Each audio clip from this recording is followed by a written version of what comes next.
नमस्कार मनीष जी।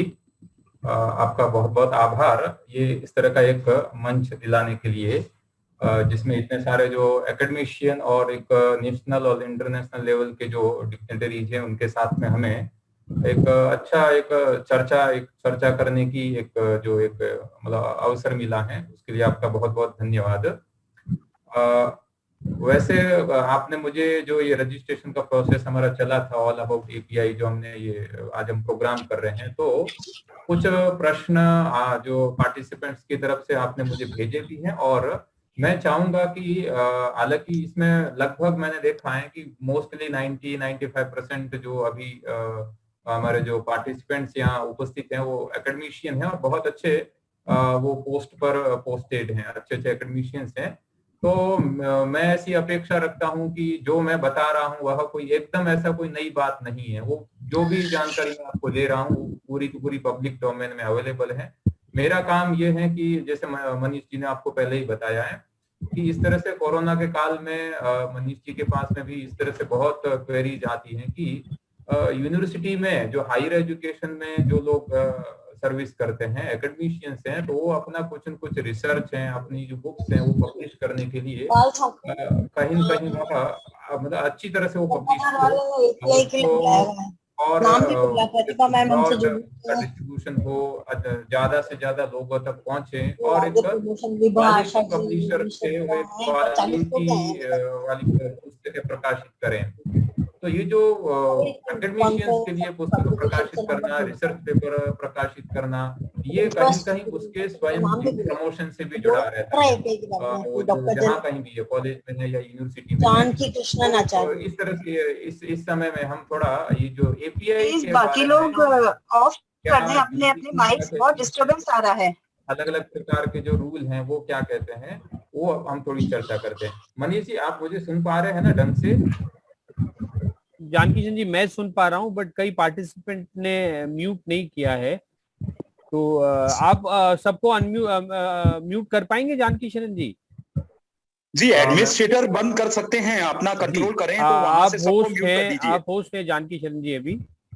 जी जी, मैं सभी पार्टिसिपेंट से एक बार रिक्वेस्ट करूंगा कि अगर किसी ने मतलब आप स्वयं भी म्यूट कर सकते हैं। कभी कभार ऐसा भी हो सकता है कि थोड़ा नेटवर्क की प्रॉब्लम की वजह से आप अगर कहीं बाहर है या नेटवर्क की प्रॉब्लम की वजह से आपको मेरा ऑडियो सही से नहीं आए, तो अगर किसी का वीडियो अगर ऑन है तो उस वीडियो को अगर आप ऑफ कर देंगे तो शायद डेटा ट्रांसफर थोड़ा अच्छी तरह से होगा, तो आप मेरा ऑडियो सुन पाएंगे और अगर मैं कोई पीपीटी दिखा रहा हूं तो उसको भी आप देख पाएंगे।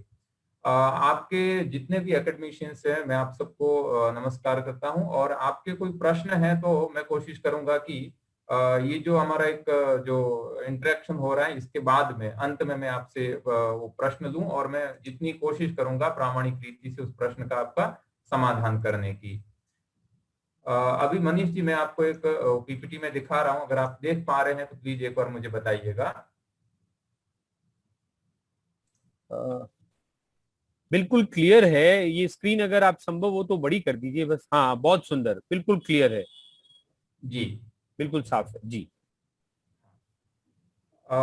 मित्रों, थोड़ा मैं ये पहले बता देता हूँ कि ये जितनी भी जानकारी मैं आपके सामने जो प्रस्तुत कर रहा हूँ, ये पूरी की पूरी जो पब्लिक डोमेन में यूजीसी की वेबसाइट और अलग अलग यूनिवर्सिटीज के जो यूजीसी के जो रेगुलेशंस हैं उसके अकॉर्डिंग जो उनके अपने अपने नियम जो हैं उनके आधार पर मैंने ये जानकारी जुटाई है।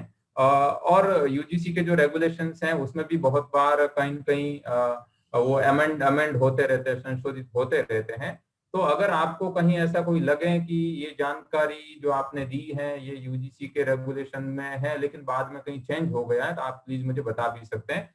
मेरा ये जो प्रयास ये जो है ये यूजीसी का जो रेगुलेशंस हैं 2018 का बेसिकली उसके ऊपर बेस्ड है। उसके बाद में भी कुछ उसमें अमेंडमेंट हुए हैं, उनको भी मैंने इंक्लूड करने का प्रयास किया है।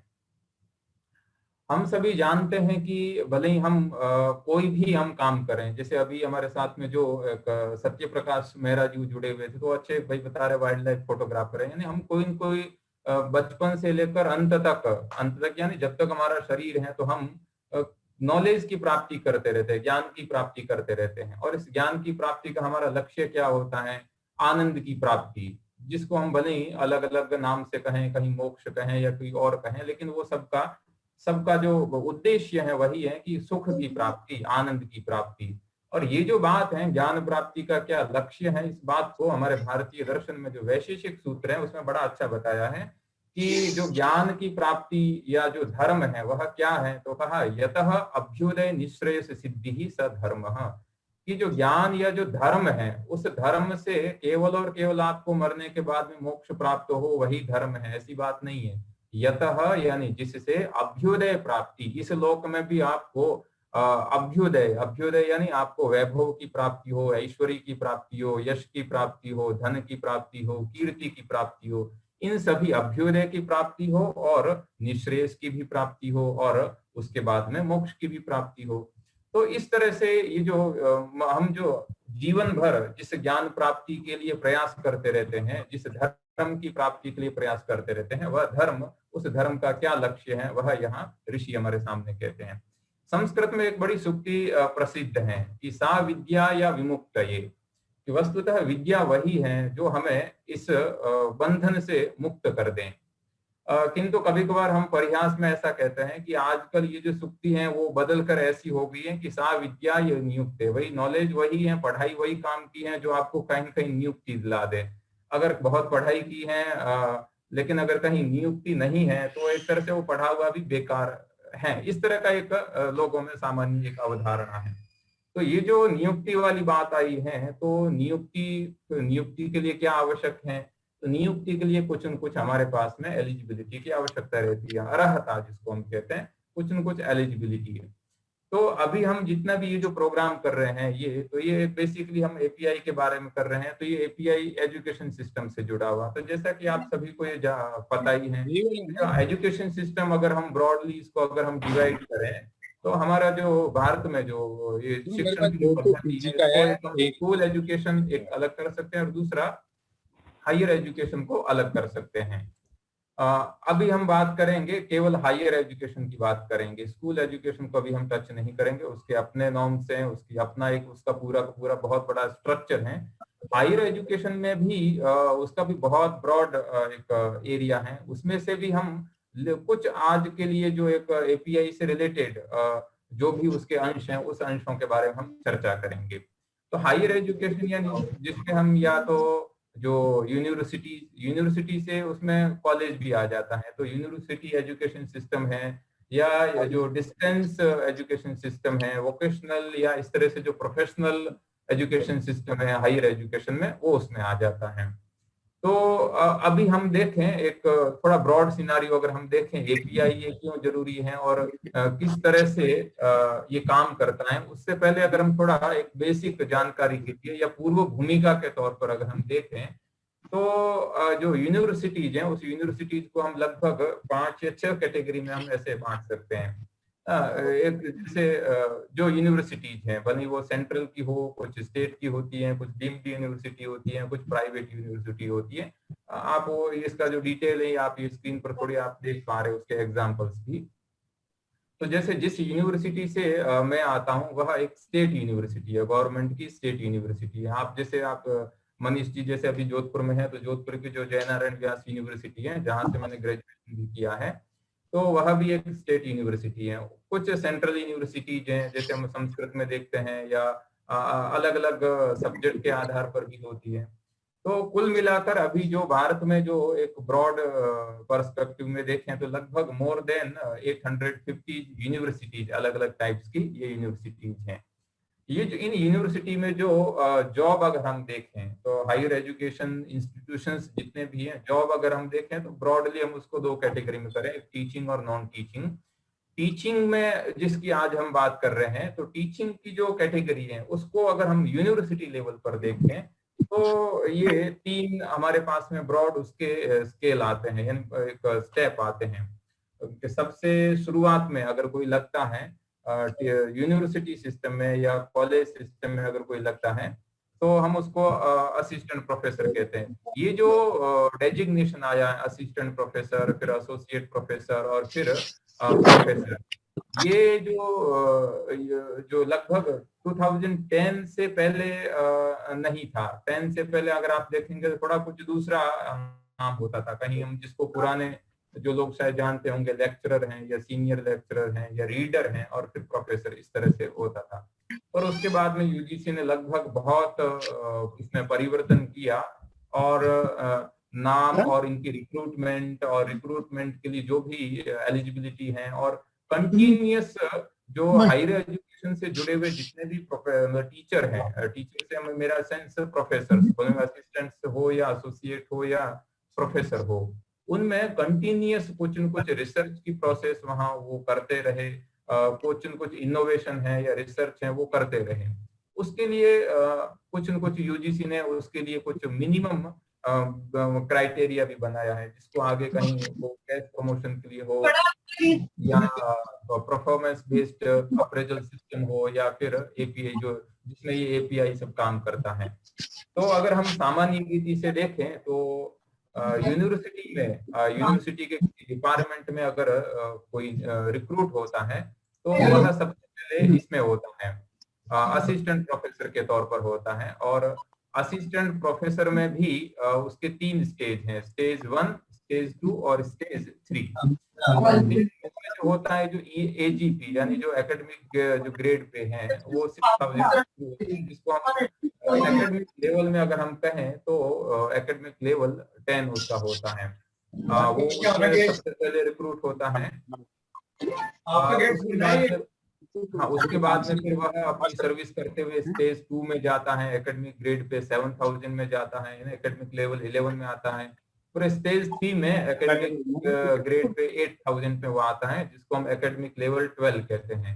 तो ये जो 3 स्टेज हो गए हैं ये असिस्टेंट प्रोफेसर के होते हैं। उसके बाद में इन 3 स्टेज को जब वह कंप्लीट कर लेता है, इसका जो भी ड्यूरेशन है जिसके बारे में आगे हम चर्चा करेंगे, तो उतने ड्यूरेशन में वो अगर मिनिमम एलिजिबिलिटी के जितने भी क्राइटेरिया हैं उस क्राइटेरिया को अगर वह पूरा करता है तो वह एसोसिएट प्रोफेसर के लिए वह एलिजिबल होता है और कैश प्रमोशन के थ्रू वह एसोसिएट प्रोफेसर भी बनता है और डायरेक्ट रिक्रूटमेंट भी एसोसिएट प्रोफेसर में यूनिवर्सिटी लेवल में होता है। एसोसिएट प्रोफेसर का जो स्टेज है उसको हम स्टेज 4 कहते हैं, जिसका एकेडमिक ग्रेड पे 9000 होता है, जिसको एकेडमिक लेवल 13A नाम दिया गया है। और हायर जो टीचिंग पोजीशन में यूनिवर्सिटी में हायर सॉरी सर, ये एडिशनल आवाज तो बंद करवाइए, बहुत ज्यादा आवाज आ रही है, आपकी आवाज दब रही है। बाकी सभी पार्टिसिपेंट से रिक्वेस्ट है प्लीज निवेदन रहेगा, अगर किसी का माइक म्यूट नहीं है तो प्लीज आप थोड़ा अनम्यूट कर लीजिए, ताकि जो मैं आपको कोई बात कह रहा हूं आप सुन सकें, या आप भी अगर कुछ कहना चाहते हैं तो दूसरा कोई सुन पाएंगे। तो अभी आप प्लीज अपना माइक ये मेरी सभी से रिक्वेस्ट है। डॉक्टर मुकेश शर्मा जी हैं, उनका अनम्यूट नहीं हो रहा है। रोहितास जी यादव आपसे निवेदन है अनम्यूट। मनीष जी आप अपनी तरफ से भी कर सकते हो। मनीष जी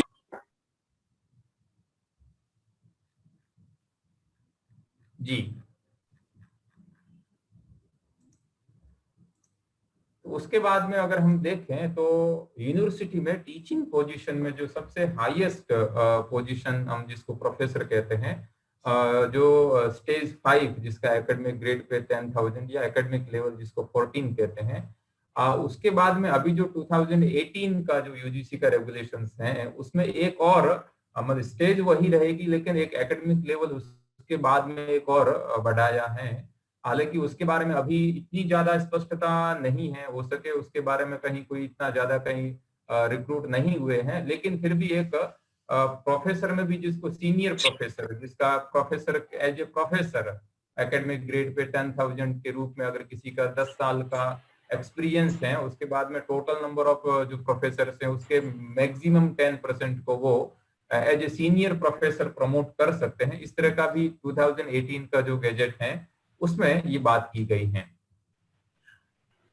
तो इस तरह से, और थोड़ा सा इसमें फर्क अगर हम 2018 का जो गैजेट है यूजीसी का रेगुलेशन से उसके अगर सिनारियों में देखें तो आप पहले देखते होंगे कि कॉलेज में और यूनिवर्सिटी में थोड़ा जो डेजिग्नेशन होता था उसमें फर्क होता था। पर 2018 के बाद में यूजीसी ने कॉलेज और यूनिवर्सिटी इन दोनों में जो डेजिग्नेशन है उस डेजिग्नेशन को एक जैसा कर दिया है कि सबसे आप जैसे सबसे टॉप लेवल पर जो एकेडमिक लेवल 10 पर है तो दोनों में असिस्टेंट प्रोफेसर है, दोनों का जो ग्रेड पे है वो भी एक जैसा है। और जो ये सेवंथ पे में एक्चुअली जो एकेडमिक ग्रेड पे जो ये 6000 लिखा हुआ था या लेवल 11 पर 7000 है, ये एकेडमिक ग्रेड पे हटाकर इसको इसकी जगह एक दूसरा नया पे स्केल रिवाइज किया है, जो आप यहाँ सबसे जो राइट कॉलम है उस राइट कॉलम में आप रिवाइज्ड पे स्केल इस कॉलम में देख सकते हैं।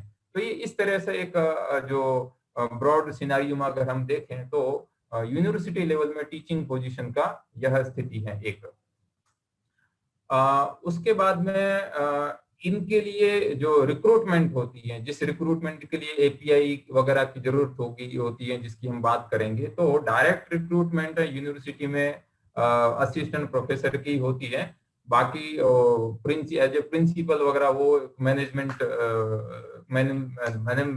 के रूप में वहाँ होती है, but as a teaching direct recruitment assistant professor की होती है। यूनिवर्सिटी में इन 3 या 4 पोस्ट पर डायरेक्ट रिक्रूटमेंट होती है।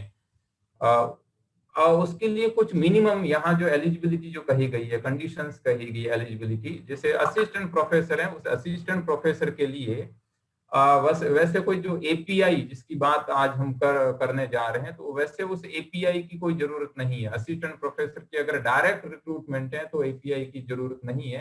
हाँ, किसकी जरूरत है, तो जो एक मिनिमम एलिजिबिलिटी है कि आपका मिनिमम 55% पीजी लेवल या होना चाहिए, उसके बाद में नेट होनी चाहिए, और उसके बाद में अभी जैसे 1 जुलाई 2021 से उसके बाद में जो भी रिक्रूटमेंट होगी तो उसमें पीएचडी भी कंपलसरी कर दी है। आज से पहले पीएचडी कंपलसरी नहीं थी लेकिन नेट कंपलसरी था। नेट या अगर स्टेट लेवल की यूनिवर्सिटी में अगर आप रिक्रूट हो रहे हैं तो उस स्टेट का जो सेट है, स्टेट लेवल का जो स्टेट लेवल एलिजिबिलिटी टेस्ट है वो कंपलसरी था। हाँ, अगर किसी के पास में एपीआई मीन सेंस, अगर किसी के पास में रिसर्च पब्लिकेशंस हैं, कॉन्फ्रेंस में उसने बहुत पार्टिसिपेशन किया है, या फिर उसके पास में टीचिंग एक्सपीरियंस है, तो उसको एडवांटेज मिलता था, उसको कुछ मार्क्स मिलते थे जो बाद में उसको रिक्रूटमेंट में कहीं कहीं वो हेल्प करते थे। बट एज ए जो एपीआई का जो एक सिस्टम है वो एपीआई डायरेक्ट रिक्रूटमेंट के लिए अभी जरूरत नहीं है। जो एपीआई इन सेंस जो रिसर्च पब्लिकेशन हुए या उनसे जो भाई इतना पब्लिकेशन है तो इतने अंक मिलेंगे, उतना डायरेक्ट के लिए अभी जरूरी नहीं है। जब असिस्टेंट प्रोफेसर के वो जो तीनों जो स्केल हैं, तीनों जो स्टेज हैं, स्टेज 1, 2, 3, अगर कोई वो कंप्लीट कर लेता है तो वह एसोसिएट प्रोफेसर के लिए वह एलिजिबल हो जाता है। यहाँ से अगर कोई डायरेक्ट रिक्रूट होता है या कैश प्रमोशन के थ्रू भी अगर एसोसिएट प्रोफेसर में अगर कोई जाना चाहता है तो यहाँ से उसके लिए एपीआई जरूरी होता है। हालांकि असिस्टेंट में भी अगर स्टेज चेंज होता है तो वहाँ एपीआई की जरूरत हो जाती है। तो इसमें भी जैसे एसोसिएट प्रोफेसर के लिए पीएचडी कंपलसरी है, अपना जो सब्जेक्ट है कंसर्न्ड या अलाइड जो रिलेवेंट डिसिप्लिन है उसमें, और उसके बाद में जो मिनिमम जो 8 इयर्स का जो टीचिंग एक्सपीरियंस है वो जरूरी है। और उसके बाद में ये जो लिखा हुआ कि मिनिमम 7 पब्लिकेशंस इन पीयर रिव्यूड और यूजीसी लिस्टेड जर्नल्स, उसमें कम से कम 7 उसके पब्लिकेशंस होने चाहिए, और रिसर्च का जो स्कोर है वो मिनिमम 75 तो होना ही चाहिए। उसके ऊपर जितना होगा उतने आप टॉप पोजीशन पर हो सकते हैं इंटरव्यू का जो एक पैनल है उसमें। तो ये वहाँ कंडीशंस बताई है। और प्रोफेसर के लिए जो है वह यूनिवर्सिटी में रिक्रूट होता है, उसमें भी मिनिमम जो 10 ईयर का जो एक्सपीरियंस है, पीएचडी तो जब एसोसिएट के लिए भी कंपलसरी है तो प्रोफेसर के लिए भी कंपलसरी है ही, और 10 ईयर का जो उसका टीचिंग एक्सपीरियंस है वह होना चाहिए मिनिमम। और उसके बाद में मिनिमम जो 10 पब्लिकेशंस उसके होने चाहिए यूजीसी पीयर रिव्यूड या यूजीसी लिस्टेड जर्नल्स में, और रिसर्च स्कोर मिनिमम 120 उससे या उससे और अब हो, और उसके बाद में उसने रिसर्च गाइड भी किया हो स्टूडेंट को एमफिल या पीएचडी में। जो असेसमेंट पीरियड है 10 ईयर का, तो उसमें उसने स्टूडेंट को रिसर्च गाइड भी किया हो, यानी एज ए पीएचडी गाइड या एमफिल गाइड के रूप में भी काम किया हो। ये जो यूनिवर्सिटी सिस्टम में जो डायरेक्ट रिक्रूटमेंट में कुछ कंडीशंस हैं वो कही गई हैं। अब ये जो एक नया जो सीनियर प्रोफेसर का जो एक बात की गई है उसके बारे में अभी तक यूजीसी ने गजेट में कहा है, लेकिन लगभग मोस्टली यूनिवर्सिटी में अभी तक इसके बारे में मेरे ख्याल से रिक्रूट इतना कोई कहीं ज्यादा नहीं हो रहे हैं, तो उसके बारे में अभी स्पष्टता नहीं है। इसको मैं थोड़ा यहाँ स्किप करता हूँ। अब देखिए, जो अभी तक हमने जो इतनी बात की है तो उसमें एक बात निकल कर आई है कि जब अगर कोई यूनिवर्सिटी सिस्टम में टीचिंग पोजीशन में अगर असिस्टेंट प्रोफेसर के रूप में आता है फर्स्ट स्टेज में, तो उसके लिए मिनिमम एलिजिबिलिटी अगर उसके पास में है तो वह रिक्रूट हो सकता है। हाँ, उसके पास में अगर पब्लिकेशंस हैं या टीचिंग एक्सपीरियंस है या उसका कुछ का वो कॉन्फ्रेंस की प्रोसीडिंग्स वगैरह हैं या कॉन्फ्रेंस में पेपर प्रेजेंट किया है, तो उससे उसको बेनिफिट मिल सकता है। बट ऐसा कोई मिनिमम इतने एपीआई होने चाहिए ऐसा कोई नहीं है। बट उसके बाद में जो स्टेज 2 स्टेज 3 में हो जाएगा तो वहां उसको एपीआई की जरूरत पड़ती है। एपीआई मींस जिसको एकेडमिक परफॉर्मेंस इंडिकेटर्स, ये उसका इस एपीआई जो एब्रीविएशन है इसका पूरा जो नाम है वह एकेडमिक परफॉर्मेंस इंडिकेटर्स हैं।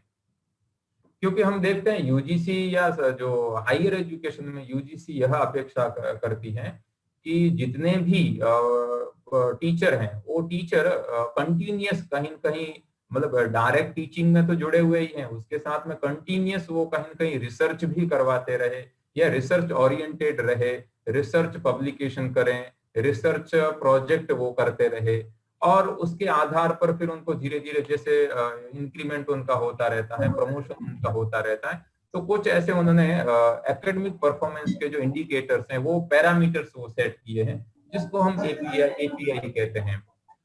उसके बाद में एक दूसरा थोड़ा जो शब्द है वो भी हमारे सामने बार बार आएगा, PBAS। PBAS means performance based appraisal system. Performance based appraisal system, ये भी एक्चुअली एनुअली होता है। जो यूनिवर्सिटी है उस यूनिवर्सिटी में एनुअली होता है, क्योंकि यूनिवर्सिटी की जो एक सेल होती है IQAC, internal quality assurance cell, वो IQAC हर साल जो यूनिवर्सिटी के जो टीचर्स है उनका जो परफॉर्मेंस कितनी है उस परफॉर्मेंस का असेसमेंट वो करती है।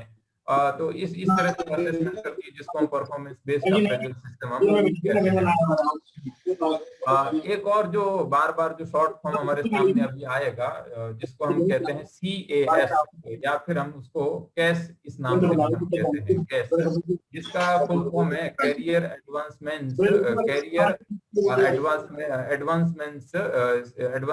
स्कीम। ये कैश भी आएगा। तो मित्र ने मुझे कोई ओम प्रकाश जी हैं जो बार बार डिस्टर्ब कर रहे हैं। ओम प्रकाश जी बार बार डिस्टर्ब कर रहे हैं। ओम प्रकाश जी, अगर आपका माइक म्यूट नहीं है तो प्लीज आप म्यूट कर दीजिए जी। हाँ, और ये जो एपीआई का जो कॉन्सेप्ट है ये अगर हम देख एपीआई या PBAS का ये जो एक ग्रेडिंग सिस्टम है ये यूजीसी के द्वारा रेगुलेट होता है और जो इंडियन यूनिवर्सिटीज हैं, इंडियन एकेडमिशियंस हैं, उसमें ही हमें देखने को आता है। विदेशों में और फिर इसका कहीं दूसरा नाम है। तो इस तरह से एपीआई क्या है, तो एक हम कह सकते हैं कि API is a major that gives away the growth of a student, teacher और एन इंस्टीट्यूशन, है ना। और this was introduced by the UGC in 2010। तो ये जो एपीआई है उसके द्वारा जो एक स्टूडेंट है या टीचर है या जो इंस्टीट्यूशंस हैं, कॉलेज या यूनिवर्सिटी है, उसकी ग्रोथ किस तरह से हो रही है या कितनी हुई है उसको एक हम मेजर करने का एक हमारे पास में एक टूल है।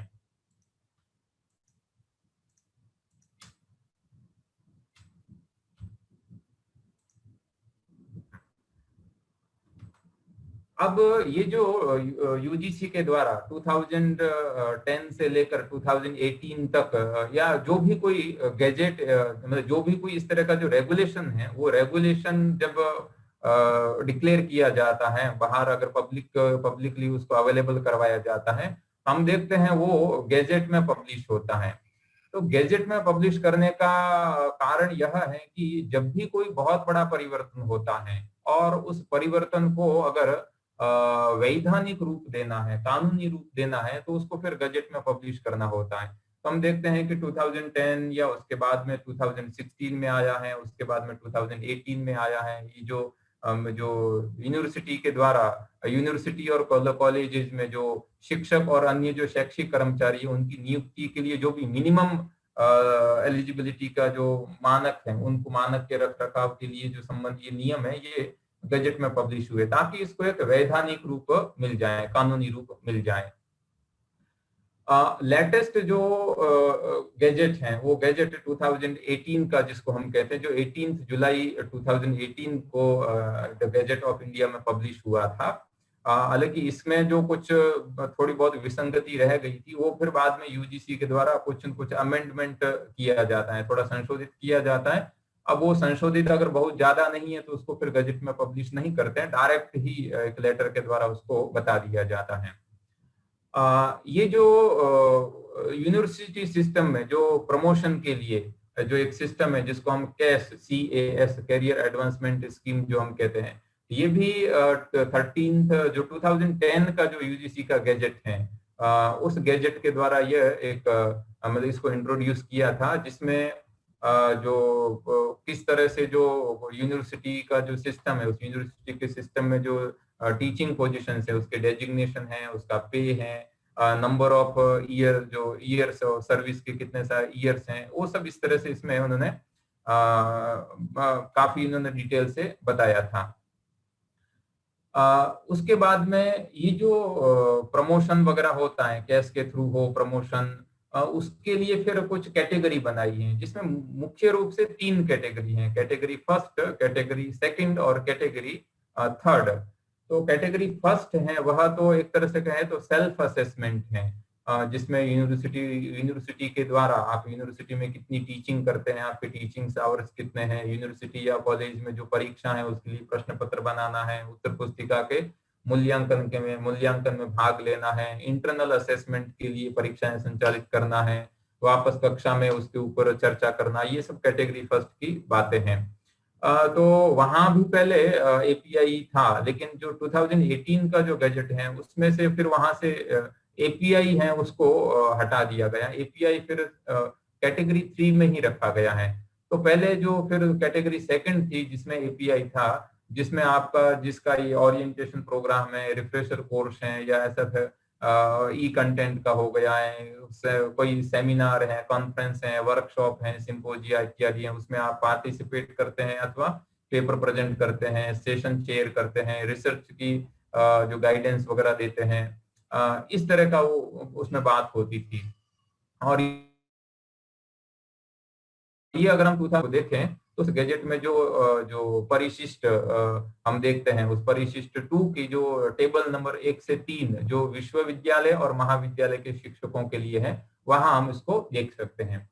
अब अगर हम ओवरऑल अगर हम देखें तो जो मिनिमम API की जो बात वहां की गई है, वह कितनी होगी मिनिमम API की बात, तो आप देखिए, जब कोई assistant as a assistant professor किसी यूनिवर्सिटी या कॉलेज में ज्वाइन होता है, तो ऊपर आप अगर देख पा रहे हैं तो ऊपर जो बात की गई है वो जो minimum API requirement for the promotion of teachers under cash in university department, अगर यूनिवर्सिटी डिपार्टमेंट में कोई है तो उसमें यूजीसी ने रिसर्च के ऊपर ज्यादा फोकस किया है कि उसका थोड़ा API है वो ज्यादा होना चाहिए। और अगर कॉलेज में है तो कॉलेज में क्योंकि डायरेक्ट उसमें PhD गाइडशिप कभी कभार नहीं भी होती है सारे टीचर्स को, या स्टूडेंट नहीं भी मिलते हैं, कहीं कॉलेज में कहीं MPhil होती है, कहीं नहीं है, कहीं PhD है, कहीं नहीं है, तो उनको थोड़ा रिलैक्सेशन देते हुए उनको रिसर्च में उनके लिए कम API रखा है। अगर हम थोड़ा दोनों का कंपेरेटिवली अगर हम देखें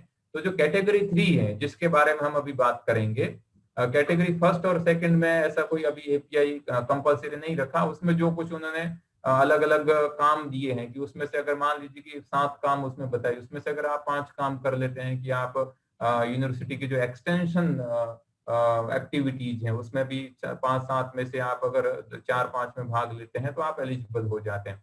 लेकिन जो कैटेगरी 3 है जो प्योरली रिसर्च और एकेडमिक कंट्रीब्यूशन की बात करती है कि जो भी कॉलेज या यूनिवर्सिटी सिस्टम में टीचर्स हैं उनका रिसर्च और एकेडमिक कंट्रीब्यूशन कितना है, उसको मेजर करने के लिए जो असिस्टेंट प्रोफेसर स्केल 1 से अगर कोई स्केल 2 यानी स्टेज 2 पर अगर जाना चाहता है, जो पुराने सिस्टम में एकेडमिक ग्रेड पे 6000 से अगर 7000 में जाना चाहता है, तो कहा कि यूनिवर्सिटी डिपार्टमेंट में 40 एपीआई उसके पास मिनिमम होने चाहिए। असेसमेंट पीरियड इन सेंस कि वो जो भले वो 3-4 साल का असेसमेंट पीरियड हो या क्योंकि मिनिमम 4 साल का तो होता ही है, 4 साल के बाद ही वो स्टेज 1 से स्टेज 2 में जा सकता है। कहीं कहीं 5 साल भी हो सकते हैं या मैक्सिमम 6 साल भी हो सकता है। तो वो 40 यहाँ कहा है। और फिर स्टेज 2 से स्टेज 3 में जाने के लिए एजीपी 7000 से 8000 में जाने के लिए वहाँ 100 एपीआई जो सिर्फ और सिर्फ इस कैटेगरी में हो, रिसर्च और एकेडमिक कंट्रीब्यूशन की जो थर्ड कैटेगरी है, उस थर्ड कैटेगरी में होती है। थर्ड कैटेगरी में 100 एपीआई होने चाहिए उस पूरे असेसमेंट पीरियड में। उसके बाद में स्टेज 3 से स्टेज 9 स्टेज 4 यानी जिसको हम एसोसिएट प्रोफेसर कहते हैं, यानी असिस्टेंट प्रोफेसर से अगर वो एसोसिएट में जाता है तो वो जो असेसमेंट पीरियड है उसका 3 साल का भी एपीआई स्कोर उसके होने चाहिए। और उसके बाद में अगर वो एसोसिएट प्रोफेसर से यानी स्टेज 4 से स्टेज 5 में जाता है तो कम से कम 120 असेसमेंट मतलब 20 एपीआई उसके उस असेसमेंट पीरियड में होते हैं।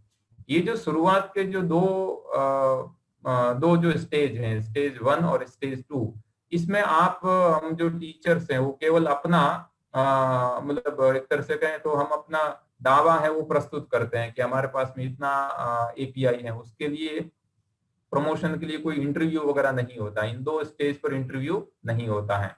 केवल स्क्रीनिंग कमेटी होती है जो आप जो भी एपीआई क्लेम करते हैं उस एपीआई को वह वेरीफाई करती है कि हाँ इन्होंने जो क्लेम किया है वो बराबर है, और अगर वो मिनिमम जो एपीआई जो रिक्वायरमेंट है वो अगर कोई पूरा कर लेता है तो उसका प्रमोशन हो जाता है।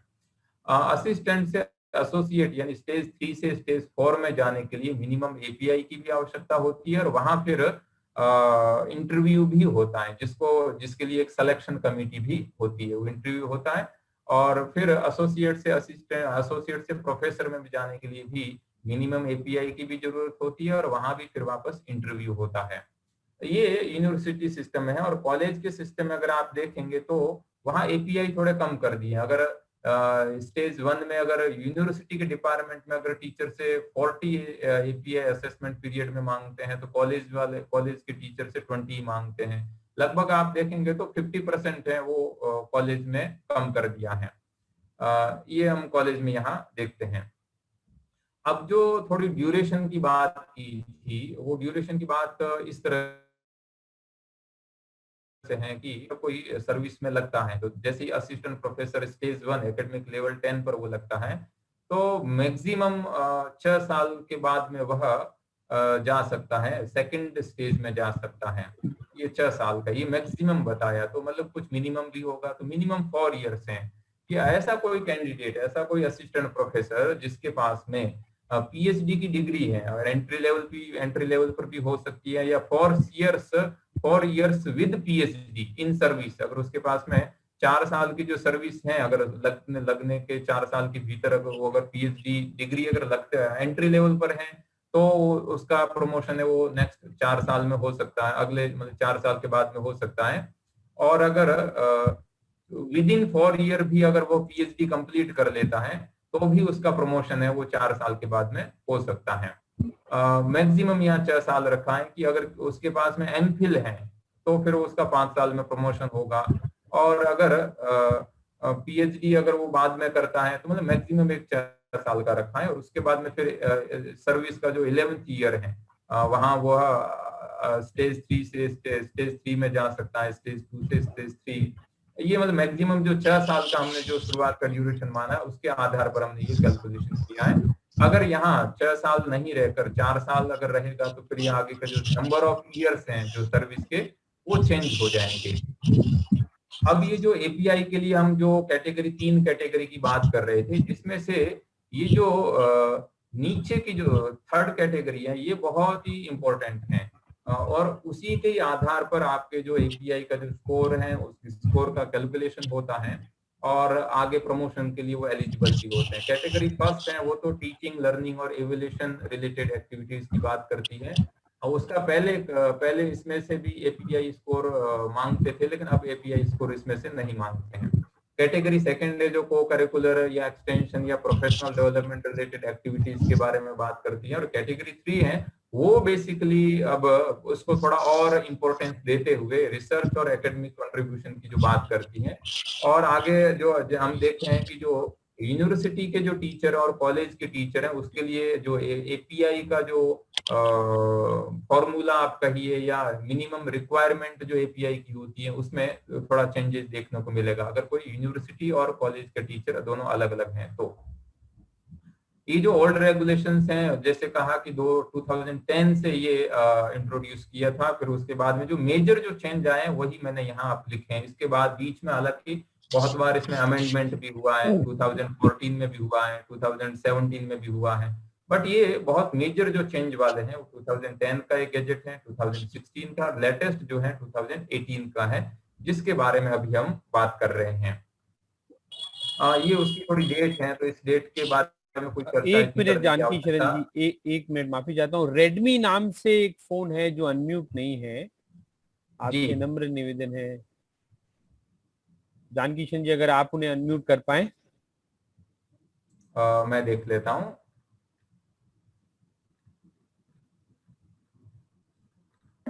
हाँ, बाकी आप मुझे ठीक से सुन पा रहे हैं ना? बिल्कुल सही, सब साफ और क्लैरिटी और मतलब बिल्कुल clear, everything is clear. Continue Janaki. Okay okay. अब हम जो ये जो हम 2018 की जो रेगुलेशंस की बात कर रहे हैं, जो सबसे नीचे लिखा हुआ है, मतलब 8 जुलाई को आया था, फिर उसमें कुछ और अमेंडमेंट किया, रिवाइज किया, और ये जो कुछ बहुत मेजर जो चेंजेस हुए थे, फर्स्ट 2010 में आया था जो ओरिजिनल रेगुलेशंस हैं, फिर उसके बहुत सारे अमेंडमेंट ये सब करते करते हम 2018 तक पहुंचे हैं। और इसमें बहुत क्लियर और एक जो कहें कि जो हायर एजुकेशन के जो सिस्टम में जिसका फोकस मेनली रिसर्च और एकेडमिक कंट्रीब्यूशन के बारे में होना चाहिए, इनोवेशन के बारे में होना चाहिए, उसको इस रेगुलेशन ने बहुत उसके ऊपर ज्यादा ध्यान दिया है और उसको मतलब फोकस उसके ऊपर ज्यादा किया है, ताकि ज्यादा से ज्यादा जो रिसर्च और इनोवेशन के लिए जो टीचर्स हैं वो कंट्रीब्यूट कर सकें। अब ये जो कितने एपीआई जरूरी हैं और किस मतलब ये एपीआई हम कैसे प्राप्त करें, अब एपीआई जो है इसकी कैलकुलेशन कैसे करें। अब ये तो कह दिया कि अगर कोई इन सर्विस में आ गया है, अब उसके 5 साल के बाद में उसका प्रमोशन होगा कि 7 साल में, 9 साल में, 12 साल में, जो भी, तो उसको एपीआई की जरूरत पड़ती है। और अब एपीआई वो कहाँ से प्राप्त करें। अब कैटेगरी 3 में जो एपीआई की हम बात कर रहे हैं, तो कैटेगरी 3 में एपीआई वो कहाँ से वो अर्जित कर सकता है और उसका कैलकुलेशन कैसे करेंगे, तो उसके लिए भी जो 2018 का जो रेगुलेशन है, उस रेगुलेशन में यूजीसी ने बात की है। आप मनीष जी ठीक से आप पढ़ पा रहे हैं ना? मुझे लगता है कि फॉन्ट कहीं छोटा होने से आप नहीं क्लियर है, मतलब लैपटॉप पे तो क्लियर है, पर हम एट दी एंड हम आपकी ये स्क्रीन शेयर करेंगे तो मेरे ख्याल से फिर कोई इश्यू नहीं होगा जी। और मेरे ख्याल से आप अपनी स्क्रीन में अगर कहीं पढ़ नहीं पा रहे तो स्क्रीन को आप जूम भी कर सकते हैं, जिसमें आप आराम से वहां पढ़ पाएंगे।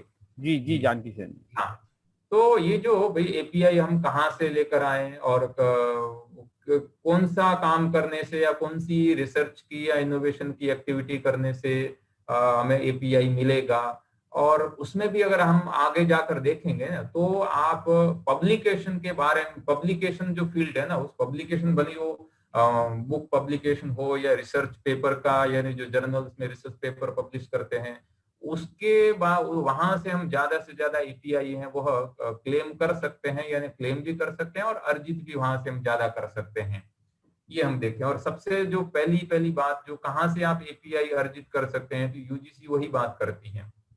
सबसे पहला है कि रिसर्च पेपर्स इन पीयर रिव्यूड और यूजीसी लिस्टेड जर्नल्स, कि जो भी जर्नल्स हैं, ऐसी मैगजीन्स हैं, ऐसी शोध पत्रिकाएं हैं जो यूजीसी के द्वारा अप्रूव्ड हो या फिर यूजीसी के द्वारा अप्रूव्ड नहीं है लेकिन पीयर रिव्यूड है।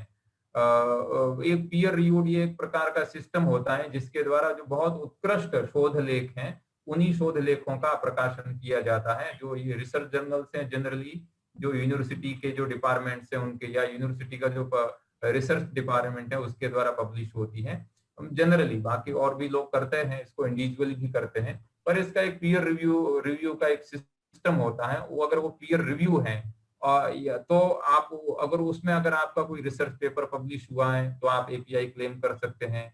और अगर वो पीयर रिव्यू नहीं है तो वह यूजीसी लिस्टेड होना चाहिए, जिसकी बात मैं थोड़ी आगे करूंगा। यूजीसी लिस्टेड यानी इसमें भी बहुत सारा चेंजेस होते होते अभी एक यूजीसी ने एक केयर लिस्ट बनाया है, यूजीसी केयर ऐसा करके एक उन्होंने एक मतलब प्रोग्राम है। तो उस यूजीसी केयर की लिस्ट में अगर वो आपका जो रिसर्च जर्नल है वो अगर इंक्लूड है, उस लिस्ट में इंक्लूड है, तो उसमें अगर आपका रिसर्च पेपर पब्लिश हुआ है तो आपको एपीआई आप उसका क्लेम कर सकते हैं। इनके अलावा अगर आपका कहीं दूसरा कोई पत्रिका में आपका अगर पब्लिश हुआ है तो आपका भले ही वो बहुत अच्छा पेपर होते हुए भी उसका आप एपीआई क्लेम नहीं कर पाएंगे।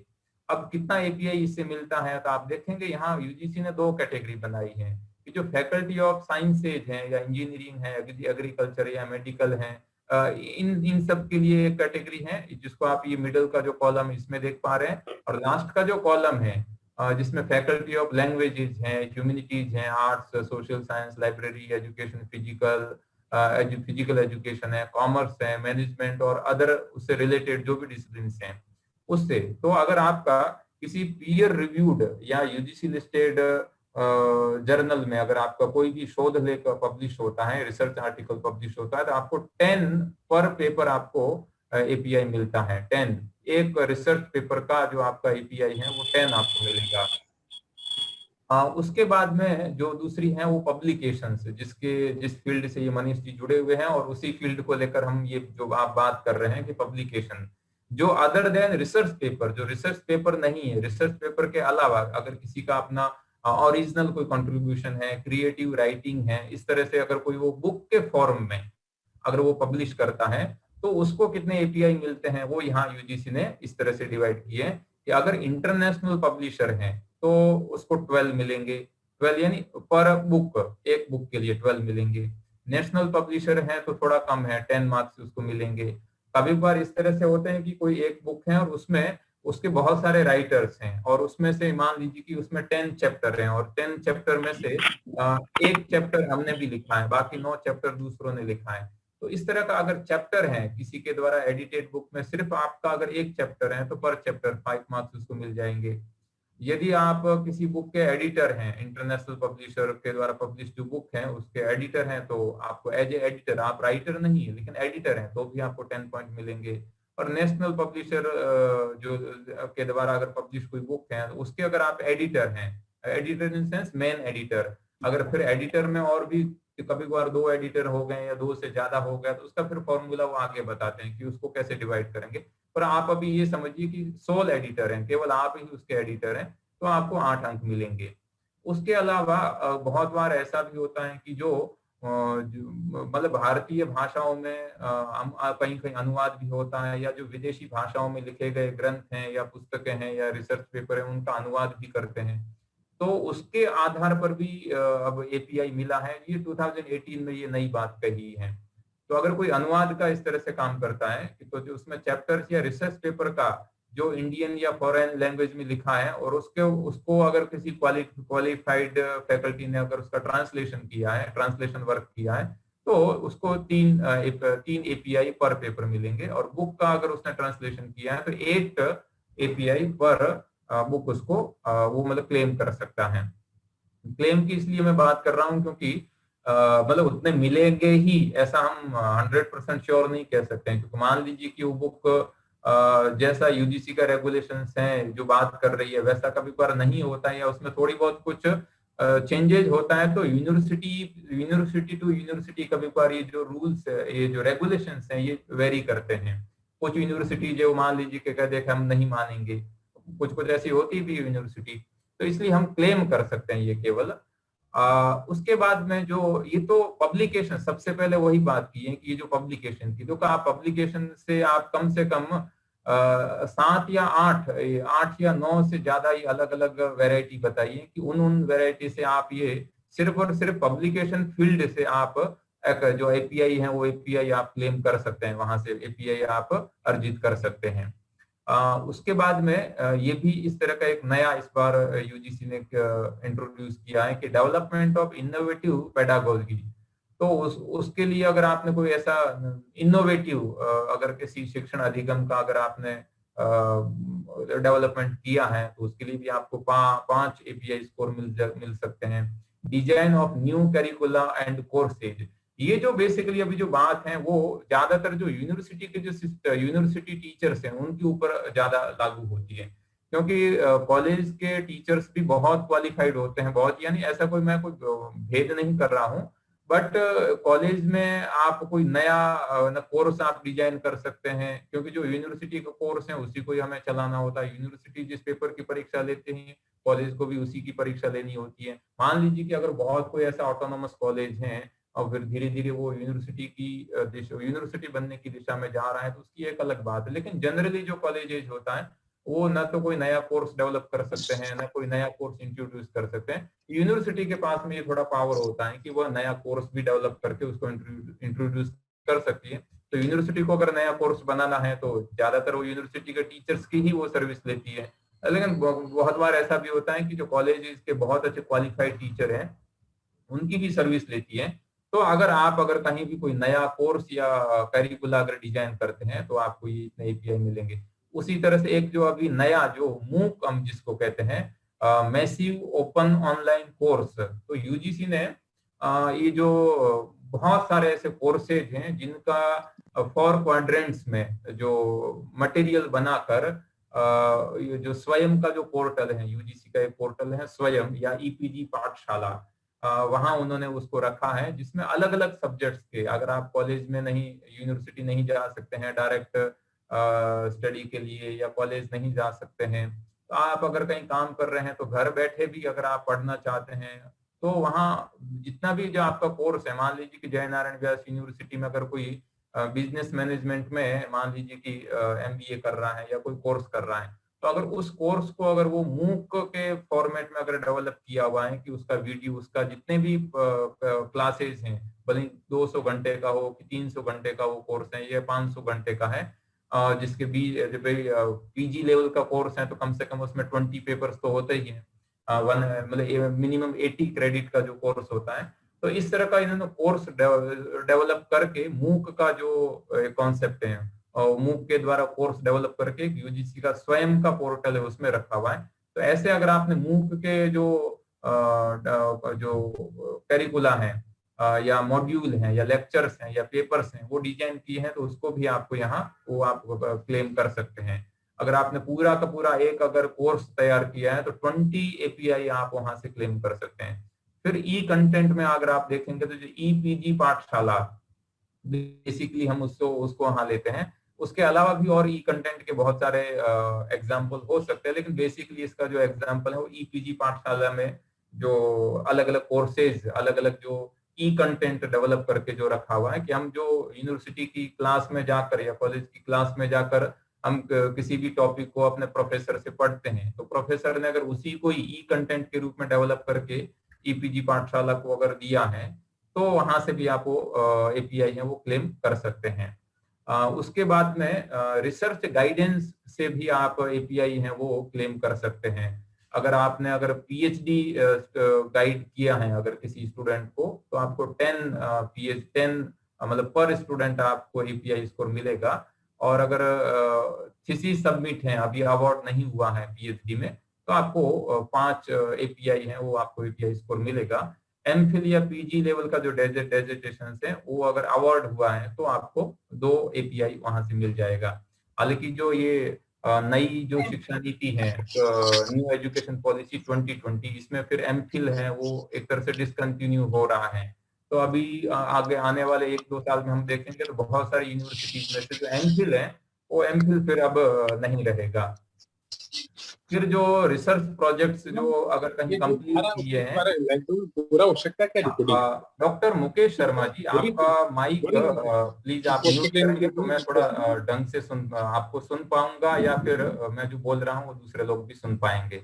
डॉक्टर मुकेश शर्मा जी, उसके बाद में जो रिसर्च प्रोजेक्ट अगर यूनिवर्सिटी या कॉलेज या कहीं भी अगर कोई टीचर करता है तो उसको एपीआई जो 10 एपीआई मिलता है, उसमें भी रिसर्च प्रोजेक्ट में भी दो तरह के हैं, एक माइनर और दूसरा मेजर। तो अगर लेस देन 10 लाख का है तो हम उसको माइनर रिसर्च प्रोजेक्ट कहते हैं, और मोर देन 10 लाख का है तो मेजर, उसको हम कहते हैं मेजर रिसर्च प्रोजेक्ट है। उन दोनों के अपने अपने साइमल्टेनियसली जो 10 और 5 ही अंक हैं। रिसर्च प्रोजेक्ट वो तो कंप्लीट हो गया, और जो कंटिन्यू अभी चल रहे हैं उनके लिए भी यूजीसी ने क्रमशः, अगर मेजर है मोर देन 10 लाख का रिसर्च प्रोजेक्ट है तो 5 एपीआई आपको वहां से मिलेंगे, और लेस देन 10 है तो 2 एपीआई वहां से मिलेंगे। कंसल्टेंसी ये एक नया जो जोड़ा है, क्योंकि आप यूनिवर्सिटी में हैं या कॉलेज में अगर आप प्रोफेसर हैं तो आपके पास में बहुत अच्छा एक एकेडमिक, आप बहुत अच्छे एकेडमिशियन हैं, आपके पास में बहुत अच्छा अपने सब्जेक्ट का जो डोमेन नॉलेज है, तो आप बड़ी बड़ी जो कोई कंपनी है या सरकार है या अलग अलग इंस्टीट्यूशंस हैं उसको आप कंसल्ट कर सकते हैं, उसको आप परामर्श दे सकते हैं। तो ऐसी अगर आप कंसल्टेंसी की सर्विसेज अगर आप देते हैं तो ये भी एक नया कॉन्सेप्ट इसमें जोड़ा है। और फिर जो पेटेंट अगर आपके हैं तो पेटेंट भी अगर नेशनल लेवल का है तो 7 और इंटरनेशनल लेवल का है तो 10। इस तरह से ये इतनी सारी वेराइटीज दी हैं, इतनी सारी वेराइटीज में से आप ये एपीआई है वो एपीआई आप वहां से अर्जित कर सकते हैं। मोस्टली अगर हम देखें तो जो रिसर्च और पब्लिकेशन की जो वैरायटी है वो जो जिसकी शुरुआत में हमने बात की थी वो बहुत ज्यादा पब्लिकेशन की वैरायटी वहां है। फिर कुछ पॉलिसी डॉक्यूमेंट हैं उसके वहां से भी आप कर सकते हैं। अभी मैं इसके बारे में ज्यादा ही चर्चा इतना नहीं करूंगा। पॉलिसी डॉक्यूमेंट जो भी आप अगर किसी गवर्नमेंट को, ऑर्गेनाइजेशन को, यूएनओ को, यूनेस्को को, वर्ल्ड बैंक को, या जो आईएमएफ है उसको, या सेंट्रल गवर्नमेंट या स्टेट गवर्नमेंट को अगर आप सबमिट करते हैं कोई पॉलिसी बनाने के लिए, अगर आपको नॉमिनेट किया जाता है तो उसके वहां से भी आप एपीआई आप स्कोर अर्जित कर सकते हैं। ये भी है कि बहुत बार आप कहीं अगर किसी सेमिनार में, कॉन्फ्रेंस में, वर्कशॉप में, सिंपोजिया में अगर आप जाते हैं और वहाँ इनवाइटेड लेक्चर, मतलब आपका लेक्चर होता है अगर, या एज ए रिसोर्स पर्सन आप अगर वहां जाते हैं या पेपर प्रेजेंट करते हैं कॉन्फ्रेंस में, तो वहां से भी आपको एपीआई मिल सकता है, जिसकी कैटेगरी जो एक इंटरनेशनल लेवल में भी 2 कैटेगरी कर दी है। एक तो अब्रॉड, कि अगर आप विद इन मतलब भारत से कहीं दूसरे देश में जाकर अगर आप करते हैं तो उसका अलग अंक है। भारत में ही रहते हुए किसी इंटरनेशनल कॉन्फ्रेंस में अगर आप पार्टिसिपेट करते हैं, पेपर प्रेजेंट करते हैं, तो उसके अलग अंक है, नेशनल और स्टेट। हालांकि इसमें भी थोड़ा एक विवाद है कि मान लीजिए कि एक ही पेपर कोई एकेडमिशियन, किसी कॉलेज का प्रोफेसर या यूनिवर्सिटी का प्रोफेसर भारत में पढ़ता है तो आप उस पेपर के 5 अंक दे रहे हैं, और विदेश में जाकर पढ़ रहा है तो उसके 7 दे रहे हैं। इसका कोई तुक इतना कोई समझ में नहीं आता है, बट ये यूजीसी का इस तरह का है। अब ये जो हमने बात कही थी, जो शुरुआत में ही कहा था कि जो रिसर्च पेपर्स जो पब्लिश होते हैं, जो यूजीसी लिस्टेड जर्नल हो या फिर पीयर रिव्यूड जर्नल हो, वहां से किसको कितना मिलेगा। तो अगर पीयर रिव्यूड है और फिर उसके बाद में उसका अगर इम्पैक्ट फैक्टर अगर 5 पॉइंट तक है, यानी मान लीजिए कि इम्पैक्ट फैक्टर अगर कोई कुछ नहीं है, विदाउट इम्पैक्ट फैक्टर की अगर कोई रिसर्च जर्नल है जो यूजीसी में लिस्टेड है, तो आपको एक पेपर का 5 अंक मिलेगा। फिर उसके बाद में कैटेगरी बना दी है कि अगर इम्पैक्ट फैक्टर अगर उसका लेस देन 1 है तो आपको एक पेपर का 10 पॉइंट मिलेगा। इम्पैक्ट फैक्टर बिटवीन 1 एंड 2 है तो 15 मिलेगा। बिटवीन 2 एंड 5 अगर इम्पैक्ट फैक्टर वाली अगर आप रिसर्च जर्नल में वो पेपर पब्लिश करते हैं तो आपको एक रिसर्च पेपर का 20 पॉइंट मिल सकता है। और अगर उसी तरह से बिटवीन 5 to 10 इम्पैक्ट फैक्टर की अगर रिसर्च जर्नल है तो 25 पॉइंट आप ले सकते हैं। और मोर देन अगर 10 इम्पैक्ट फैक्टर की रिसर्च जर्नल है तो आप एक रिसर्च पेपर से 30 एपीआई पॉइंट है वो क्लेम कर सकते हैं। तो ये इम्पैक्ट फैक्टर के आधार पर हम उसको यूजीसी ने मतलब डिवाइड किया है। फिर ये भी बात कर दी है कि अगर किसी मुकेश शर्मा जो है बार बार डिस्टर्ब करें। मुकेश शर्मा प्लीज अपना मोबाइल म्यूट करें।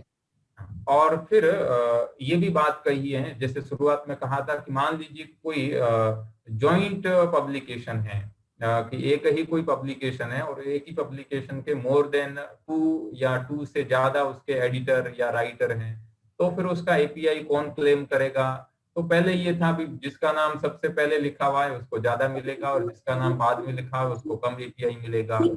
ये इस तरह से किया हुआ था।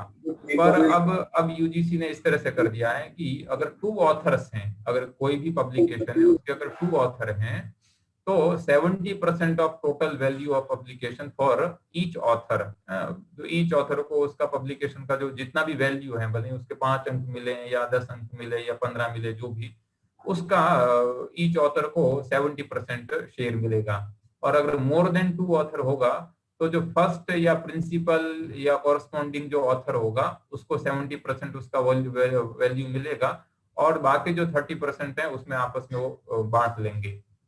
इस तरह से किया हुआ है। और जो प्रोजेक्ट है, रिसर्च प्रोजेक्ट है, उसमें भी जो प्रिंसिपल अगर 2 मतलब 2 या 2 से ज्यादा अगर कोई है जॉइंट प्रोजेक्ट है, तो जो पीआई जिसको हम प्रिंसिपल इन्वेस्टिगेटर कहते हैं उसको और जो को इन्वेस्टिगेटर हैं उन दोनों को 50-50% मिलेगा। अब ये जो ये पूरा का पूरा एपीआई कहाँ से आप अर्जित कर सकते हैं और किस स्टेज से किस स्टेज में जाने के लिए, स्टेज फर्स्ट से सेकंड में जाने के लिए कितने एपीआई होते हैं, वो हम पहले उसकी थोड़ी चर्चा किए हैं और आप उस एपीआई को कैसे कैसे आप अर्जित कर सकते हैं।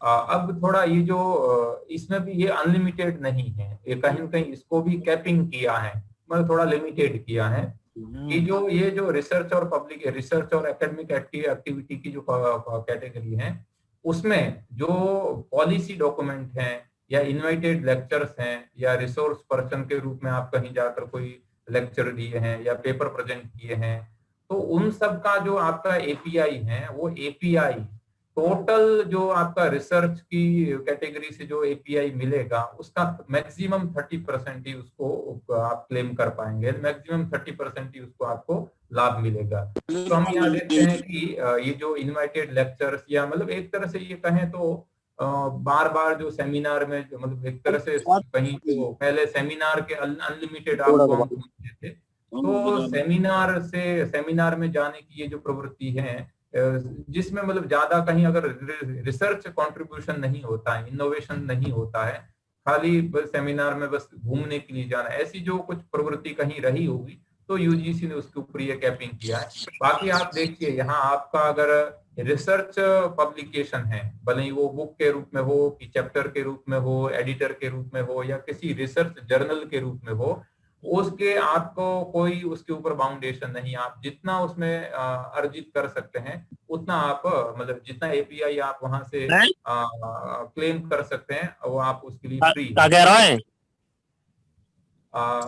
उसके बाद में एक तू भी तो आ जा। तो सर जानकी जी आपको जाकिर जी को म्यूट करना पड़ेगा। जाकिर हुसैन साहब आपका आवाज हो गए ज्यादा आ रही, मैंने उनको म्यूट कर दिया है। अब ये तो एपीआई स्कोर हम कहाँ से क्लेम करें उसकी बात हुई है और उसके बाद में एक ये बात कही है कि जो research score shall be from the minimum of 3 categories out of 6 category. ये जो पहले 6 कैटेगरी की जो बात की थी, ये 6 में जो इनवाइटेड लेक्चर्स हैं, 5th में पेटेंट हैं और 4 में रिसर्च गाइडेंस हैं, 3 में क्रिएशन ऑफ आईसीटीसी की बात कही थी, 2 में पब्लिकेशन की बात कही थी अदर देन रिसर्च पेपर और 1st में रिसर्च पेपर की बात कही थी। ये टोटल 6 कैटेगरी है, मेजर कैटेगरी है, उसके अंदर और सब कैटेगरीज हो सकती है।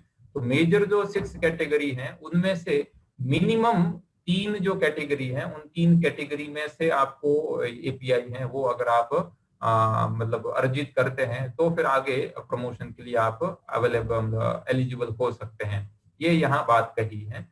और एक बात अंत में ये कही है कि if paper presented is also published as a part of conference proceeding, then the score can be claimed in only one category. या आपने अगर किसी कहीं सेमिनार में जाकर पेपर भी प्रेजेंट किया है और वह पेपर आपका वह कॉन्फ्रेंस प्रोसीडिंग्स के रूप में पब्लिश भी हुआ है, कॉन्फ्रेंस पेपर के रूप में पब्लिश भी हुआ है, तो फिर आप उसको केवल एक ही बार आप उसको क्लेम कर सकते हैं, 2 बार नहीं कर सकते हैं। अब अंत में बस मैं 2 मिनट और लेकर मैं अपनी बात यहाँ पूरी करूंगा और उसके बाद में आपके कोई प्रश्न है तो उन प्रश्नों के बारे में हम थोड़ी चर्चा करेंगे। ये जो बात कही कि जो आपके रिसर्च जर्नल में अगर आपका कोई रिसर्च पेपर या रिसर्च आर्टिकल पब्लिश होता है तो 2 कैटेगरी का होना चाहिए, या तो वह पीयर रिव्यूड हो, और पीयर रिव्यूड नहीं है तो वह यूजीसी के द्वारा अप्रूव्ड जो जर्नल्स हैं उसमें होना चाहिए। तो यूजीसी के द्वारा अप्रूव्ड जो जर्नल्स हैं वो कौन कौन सी हैं, तो आप यूजीसी की वेबसाइट पर जाकर वहां आप देख सकते हैं। उन्होंने बहुत लिस्ट ऑफ अलग अलग जो स्ट्रीम है, जो भले ह्यूमैनिटीज की स्ट्रीम हो कि साइंस की हो या दूसरी हो, इस तरह से अलग अलग स्ट्रीम की उन्होंने वो लिस्ट भी वहां पब्लिश की थी। बट उसके बाद में उसमें बहुत सारा कुछ चेंजेस होते होते होते होते अंत में एक ये आया है जिसको हम कहते हैं यूजीसी केयर, है ना, कि consortium for academic and research ethics, UGC care, ये उन्होंने एक किया जिसमें ब्रॉडली यूजीसी ने 2 कैटेगरी में इस रिसर्च जर्नल को बांट दिया है। तो ग्रुप, जिसको ग्रुप 1 और ग्रुप 2 कहते हैं, तो ग्रुप 1 में वो ऐसी जितने भी जर्नल्स हैं वो जर्नल्स आएगी जो यूजीसी केयर के जो प्रोटोकॉल है या मिनिमम जो एक स्टैंडर्ड के लिए जो मिनिमम प्रोटोकॉल्स की जरूरत होती है जिसको वो पूरा करती है रिसर्च जर्नल्स, उनको ग्रुप 1 में रखा है। और ग्रुप 2 में जो भी ऐसी वर्ल्ड वाइड जो बनी द नेचर हो या द साइंस हो, ऐसी जो बहुत ग्लोबली रिकॉग्नाइज्ड जो जर्नल्स हैं उन जर्नल्स को ग्रुप 2 में रखा है। और ग्रुप 1 में जो भी यूजीसी का जो मिनिमम यूजीसी केयर का जो प्रोटोकॉल है उसको जो पास करती है, क्वालिफाई करती है, उसको रखा है। तो अगर आप अगर आप अपनी पुस्तक को भले नेशनल पब्लिशर से पब्लिश करवाएं कि इंटरनेशनल पब्लिशर से पब्लिश करवाएं कि आप उसमें कोई चैप्टर लिखें, उसके अलावा अगर आप रिसर्च पेपर अगर आप पब्लिश करना चाहते हैं तो एक मतलब अभी यही एक सजेशन होता है कि आप जो यूजीसी के द्वारा केयर लिस्ट में जो इंक्लूड जो रिसर्च जर्नल्स हैं उस जर्नल्स में ही आप पब्लिश करवाएं, तो ही आप उसका एपीआई क्लेम कर पाएंगे। यदि यूजीसी की जो लिस्ट में नहीं है तो वह कम से कम पीयर रिव्यूड होनी चाहिए। तो पीयर रिव्यू की भी अपनी एक प्रोसीजर होती है और उस पत्रिका के ऊपर लिखा भी रहता है peer reviewed research journal, national हो कि इंटरनेशनल हो, ये लिखा रहता है। अब कौन कौन सी यूजीसी की केयर लिस्ट में है तो उसको आप यहाँ से नीचे आप अगर देखेंगे, ये मैं केवल स्क्रीनशॉट रखा हूँ, आप नीचे देखेंगे तो उसको आप सर्च भी कर सकते हैं, उसके टाइटल से सर्च कर सकते हैं, उसका जो ISSN नंबर है उससे सर्च कर सकते हैं, पब्लिशर के नाम से सर्च कर सकते हैं। सर्च की 5-6 कैटेगरी उन्होंने दी है, वहां से आप सर्च करके उसमें अगर आप पब्लिश करेंगे तो आपको जो एपीआई है उसमें पब्लिश जो आर्टिकल है उसका आप एपीआई क्लेम कर पाएंगे। ये बात मैंने आपके सामने एपीआई की रखी। लगभग इसके लिए मैं जो आप सबके सामने इस बात को रखने का और इस विषय के बारे में चर्चा करने के लिए मुझे अवसर दिया श्री सिंघवी जी ने, तो मैं आपका बहुत बहुत आभारी हूँ और सभी के प्रति मैं अपना धन्यवाद प्रकट करते हुए अपनी बात यहीं पूरी करता हूँ। आपके अगर कोई प्रश्न है तो अभी हम प्रश्न को लेते हैं और उसके बाद में मैं कोशिश करता हूं कि जो ऑथेंटिक जानकारी है वो आप तक मैं पहुंचाऊं। बहुत बहुत आप सभी का आभार। बहुत बहुत धन्यवाद जानकी शरण जी, बहुत ही सुंदर एक्सप्लेनेशन और इतनी सुंदर पीपीटी। मैं चाहूंगा आप सभी से अगर आपके प्रश्न हैं तो एक एक कर आए। भरत जी पूछना चाहेंगे। भरत देवड़ा साहब नमस्कार। नमस्कार सर। नमस्कार सर, कैसे हैं आप भरत सर? बिल्कुल अच्छा हूँ सर। मैं जानकिशन जी से पूछना चाहूंगा सर, एक उन्होंने कैटेगरी 3 के अंदर जो बात की थी कि सेमिनार है, इनवाइटेड लेक्चर है, उसका हम 30% ले सकते हैं। तो एक तो ये पूछना चाहूंगा कि 30% 3rd कैटेगरी का होगा या टोटल जो एपीआई होगा उसका होगा? 30% किसका होगा सर? सर इसमें यह है कि टोटल रिसर्च का जो स्कोर है, रिसर्च यानी कैटेगरी क्योंकि कैटेगरी जो 3 है वो रिसर्च की बात करती है। तो कैटेगरी 3 में आपका जो टोटल एपीआई बन रहा है उसका आप 30% लेंगे, कैटेगरी 3 का जो रिसर्च की जो कैटेगरी है उसमें। हाँ, जैसे अपन को कैटेगरी 3 के अंदर सेकंड से थर्ड जाने के लिए 100 एपीआई चाहिए, तो उसका 3 यानी 30% अपन उसमें से ले सकते हैं, बाकी अपना पब्लिकेशन वगैरह उससे ले सकते हैं। जी जी ठीक है। और एक पीयर रिव्यूड वाला जो मैं कहना पूछना चाहूंगा सर, आपने कहा कि जैसा कि यूजीसी केयर लिस्ट जो आप बता रहे हैं, अभी पीयर रिव्यूड के नाम से खूब सारे रिसर्च पेपर जो ये कहें कि वो नाम का लिखने से खाली वो लिख देते हैं, सब कुछ होता है। और मेरे जहां तक ये चीज क्लियर, यदि आपको पता हो तो बताइए कि क्या UGC care list group first और ग्रुप सेकंड के अंदर जो जर्नल्स है उन्हीं के अंदर पेपर पब्लिश करना ज्यादा बेटर है, या क्या जो लिख देते हैं पीयर रिव्यूड लेकिन वो UGC care list, UGC listed कभी हुए ही नहीं, न कुछ है उनका, है ना, तो वो पीयर रिव्यूड अपन जो है कैसे उसको मान लेंगे? सर उसमें 2 तरीके हैं। एक तो ये भी आपकी बात सही है कि कुछ ऐसे भी हैं जो ऊपर पीयर रिव्यूड रिसर्च जर्नल, और कहीं कहीं तो ऐसा भी लिख देते peer reviewed international research journal लिख देते हैं, बट एक्चुअली वो पीयर रिव्यूड होती नहीं है। मैडम आप माइक म्यूट करेगी, मैं थोड़ा बात कर पाऊंगा प्लीज। दूसरे मैं कहूंगा जो दूसरे पार्टिसिपेंट प्लीज जो है अपने माइक को म्यूट रखे, ताकि हम आपस में जो भी क्वेरी है वो ढंग से समझ सकें एक दूसरे की बात को। जी जी। दूसरे जितने भी पार्टिसिपेंट्स हैं उनसे मेरा रिक्वेस्ट रहेगा कि आप जब प्रश्न पूछें तो उस समय ही आप अपने माइक को अनम्यूट करें, बाकी म्यूट रहने दीजिए, ताकि हम जो डॉक्टर भरत जी जो प्रश्न पूछ रहे हैं वो मैं थोड़ा सुन पाऊं, और मैं जो कुछ कहूं तो आप भी सुन पाएं। बाकी जिनका जो हैंड रेज है मैं उनको क्रमशः उनसे मैं प्रश्न पूछूंगा। तो डॉक्टर भरत जी आपने जो बात कही है ये बात सही है कि बहुत सारे पब्लिशर्स हैं जो peer reviewed international research journal इस तरह का वो लिख भी देते हैं लेकिन होते नहीं है। अब यूजीसी लिस्टेड है या नहीं है वो तो यूजीसी की जो वेबसाइट है उसमें आप जाकर चेक भी कर सकते हैं, आपके पास उसका नाम या ISSN नंबर है तो आप चेक करेंगे तो बता देगा, तो उसमें कोई डाउट नहीं है। और हम भी एक तरह से एज ए एकेडमिशियन हम भी ध्यान रखें कि हम अपना जो पेपर है उसी पत्रिका में पब्लिश करें जो यूजीसी की लिस्ट में हो, तो पब्लिश करने से पहले एक बार हम वहाँ टैली कर सकते हैं। जो बात पीयर रिव्यू की है वो तो हम कोई यूजीसी की लिस्ट पर जाकर चेक नहीं कर सकते हैं। उसके लिए आप देखेंगे ना, तो जब कहीं रिक्रूटमेंट होती है तो बहुत ज्यादा जो मतलब मेजर यूनिवर्सिटीज क्या करती हैं, अपनी वेबसाइट यूनिवर्सिटी में जो IQAC जो होती है वो एक नंबर ऑफ जर्नल्स की लिस्ट जारी करती हैं। कि मैं जैसे बात करूं तो मैं संस्कृत फील्ड से हूँ, संस्कृत यूनिवर्सिटी से हूँ, तो पूरे भारत भर में जैसे अभी 17 संस्कृत की यूनिवर्सिटीज हैं, तो मुझे अगर कोई मेरा जो फील्ड से रिलेटेड अगर कोई रिसर्च पेपर पब्लिश करना है तो उस यूनिवर्सिटी, मान लीजिए कि किसी दूसरी यूनिवर्सिटी, तिरुपति में कोई यूनिवर्सिटी है, तो उस यूनिवर्सिटी ने अपना एक लिस्ट जारी कर रखा है कि इन रिसर्च जर्नल्स में अगर आप पेपर पब्लिश करेंगे तो उसको हम अप्रूव करेंगे। आप अगर यहाँ डायरेक्ट रिक्रूटमेंट के लिए अगर आप आते हैं या प्रमोशन के लिए आते हैं तो भले ही वो यूजीसी की केयर लिस्ट में नहीं है, पर तो ये यूनिवर्सिटी के पास में भी थोड़ा पावर है कि वो उस पत्रिका को जो पीयर रिव्यूड है जो लिखा हुआ है उसको तो मानते ही है, और कभी कभार उसको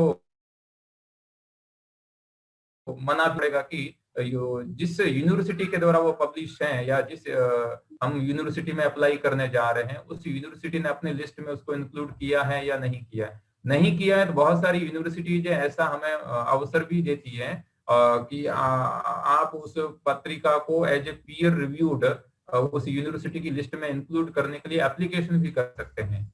जैसे मान लीजिए कि आपका बहुत अच्छा आर्टिकल है और आपको पता है कि ये रिसर्च मैगजीन बहुत अच्छी है, वो उसका जो मिनिमम जो एक रिसर्च का स्टैंडर्ड है, प्रोटोकॉल है, उस प्रोटोकॉल को पूरा करती है, पर यूजीसी की केयर लिस्ट में नहीं है, तो एज ए एकेडमिशियन आप भी उस यूजीसी की केयर वेबसाइट पर एक फॉर्म है, उस फॉर्म को डाउनलोड करके उस फॉर्म को फिलअप करके आप भेज सकते हैं, यूजीसी को भेज सकते हैं, अपलोड कर सकते हैं आप वहां। फिर जब उनकी एक सिलेक्शन कमेटी जब होती है, वो सिलेक्शन कमेटी को अगर लगता है कि ये स्टैंडर्ड को बिल्कुल फॉलो कर रही है तो वो अप्रूव कर सकती हैं। जी चलिए, थैंक यू। जी अब हम लेंगे आप मीनाक्षी जी यादव, डॉक्टर मीनाक्षी यादव जी, उनका हैंड रेज है जी। नमस्कार सर। सर मेरे 3-4 क्वेश्चन है। पहला क्वेश्चन तो ये है कि जैसे आपने कहा था कि जो डायरेक्ट रिक्रूटमेंट होती है असिस्टेंट प्रोफेसर की, एसोसिएट प्रोफेसर की, उसका रिसर्च स्कोर अलग अलग है। तो कई बार जब हम रिसर्च स्कोर को कैलकुलेट करते हैं तो इसका मतलब अगर मैंने एक साल में 5 नेशनल जर्नल्स में मेरा कोई आर्टिकल निकल गया है कुछ, तो क्या सारे इंक्लूड होते हैं या उसका कोई पर्टिकुलर परसेंटेज इंक्लूड किया जाएगा रिसर्च स्कोर के लिए, या ओवरऑल जितना अब तक पब्लिकेशन हुआ है या कहीं और? मैडम ऐसा है कि एकदम पहला जो आपका जो ये प्रश्न है, तो डॉक्टर मीनाक्षी जी नमस्कार। तो उसमें ये है कि डायरेक्ट रिक्रूटमेंट अगर एज ए असिस्टेंट प्रोफेसर होती है तो उसके लिए मिनिमम एपीआई की कोई जरूरत नहीं है। बट आपने जो कहा कि आप स्टेज 1 से स्टेज 2 में जा रही हैं या स्टेज 2 से स्टेज 3 में जा रही है, तो वो होता है हमारा असेसमेंट पीरियड। तो ये जो बात कही है कि मिनिमम 40 एपीआई होने चाहिए, तो किस में होने चाहिए? तो असेसमेंट पीरियड में होने चाहिए।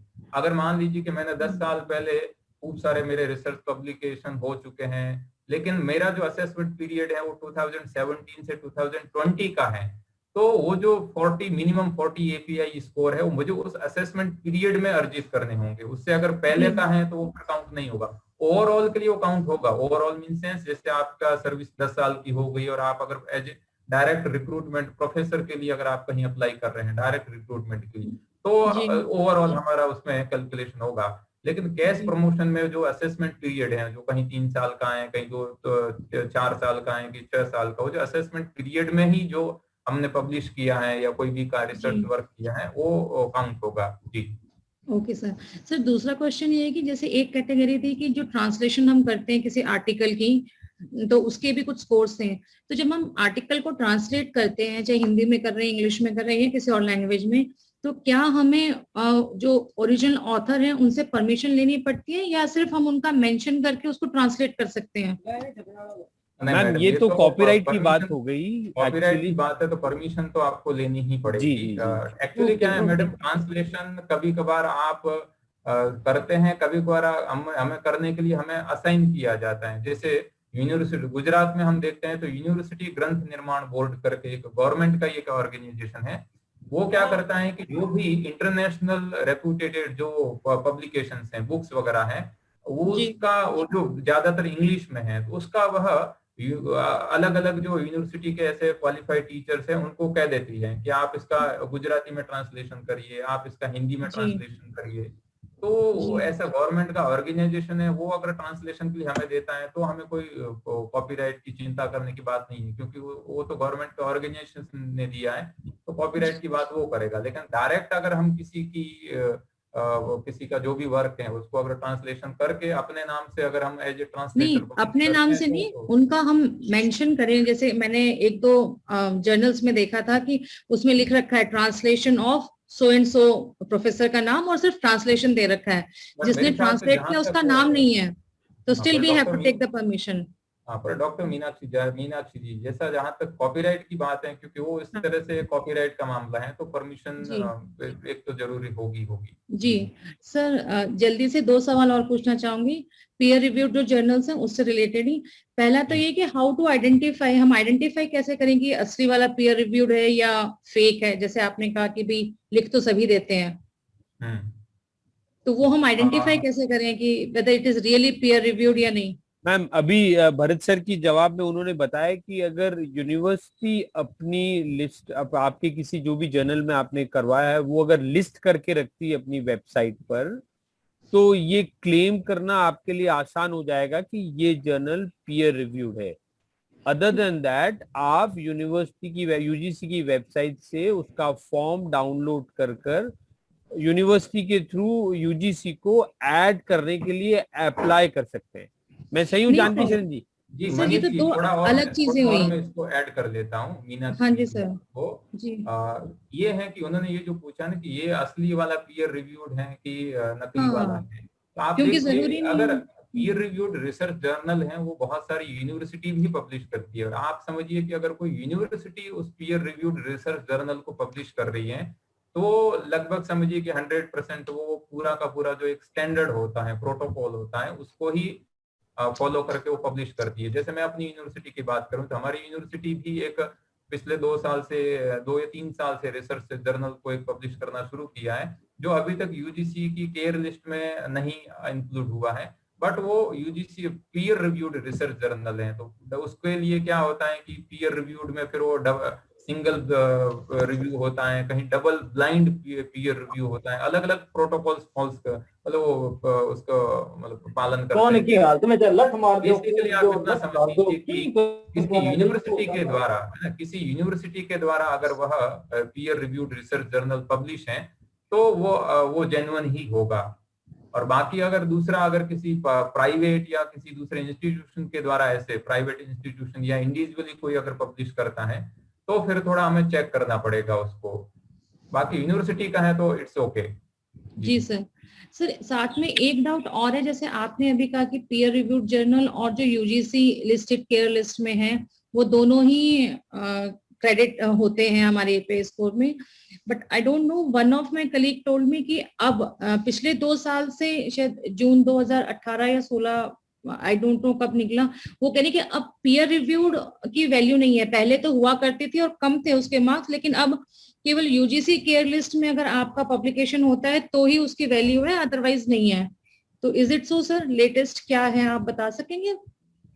लेटेस्ट ऐसा तो नहीं है कि अगर पीयर रिव्यूड में कोई रिसर्च पेपर पब्लिश हुआ है और उसको कोई यूनिवर्सिटी रिक्रूटमेंट या प्रमोशन के लिए मना करती है, बट अभी क्या है कि यूजीसी एकदम मना नहीं किया है कि आप पीयर रिव्यूड का अगर आपका है और यूजीसी केयर में नहीं है तो हम आपका नहीं मानेंगे। बट धीरे धीरे वो इस तरह का कर रही है। अगर आपका भी पीयर रिव्यूड रिसर्च जर्नल है तो आप उसको यूजीसी केयर में इंक्लूड करवा दीजिए एनी टाइम, 24/7 आप कभी भी उसके लिए एप्लीकेशन कर सकते हैं, कोई भी एप्लीकेशन कर सकता है। तो अभी बहुत सारे ऐसे जो पीयर रिव्यूड रिसर्च जर्नल्स हैं जो यूजीसी केयर में नहीं थे, अब वो धीरे धीरे यूजीसी केयर में भी आ रहे हैं क्योंकि वो स्टैंडर्ड को फॉलो कर रहे हैं तो वो आ रहे हैं। बट ये फिर मैं वापस एक बार कहूंगा, ये यूनिवर्सिटी टू यूनिवर्सिटी भी वेरी करता है।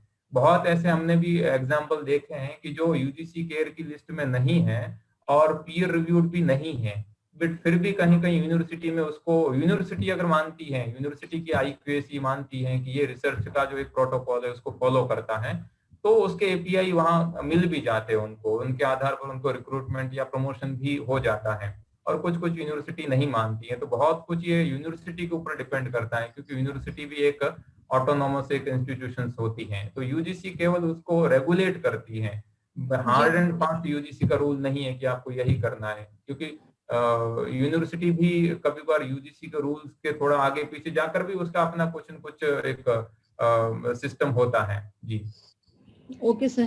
सर एक लास्ट क्वेश्चन जरूर पूछना चाहूंगी कि जैसे अभी मैंने यूजीसी की साइट पे देखा था, उन्होंने लिस्ट मांगी थी those who want to be in the CARE list, कुछ रिकॉग्निशन के लिए मांगी थी। तो हर साल किस वक्त निकलती है कि भाई यू हैव टू वेट, क्योंकि कुछ जो जर्नल्स पहले यूजीसी रिकॉग्नाइज थे अभी नहीं है, तो डेफिनेटली वो दोबारा अप्लाई करेंगे।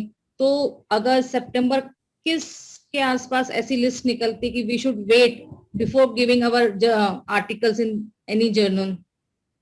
अगर कोई ऐसा यूजीसी की लिस्ट में नहीं है तो ऐसा कोई पर्टिकुलर टाइम पीरियड नहीं है जहां तक मुझे पता है। यूजीसी ने क्या कर रखा है कि जितने सारी यूनिवर्सिटीज या जो हैं पूरे भारत भर में, उसको मेजर 4 जोन में बांट रखा है, नॉर्थ, साउथ, ईस्ट और वेस्ट के जोन में बांट रखा है। तो अगर हम वेस्ट जोन में देखें तो जैसे हमारा जो गुजरात है वो वेस्ट में, जहां से हूँ गुजरात, मतलब बेसिकली राजस्थान का, बट अभी गुजरात में हूँ, तो वो वेस्ट जोन में आता है। तो जो पुणे की जो सावित्रीबाई फुले पुणे यूनिवर्सिटी, उसको नोडल एजेंसी बना रखा है।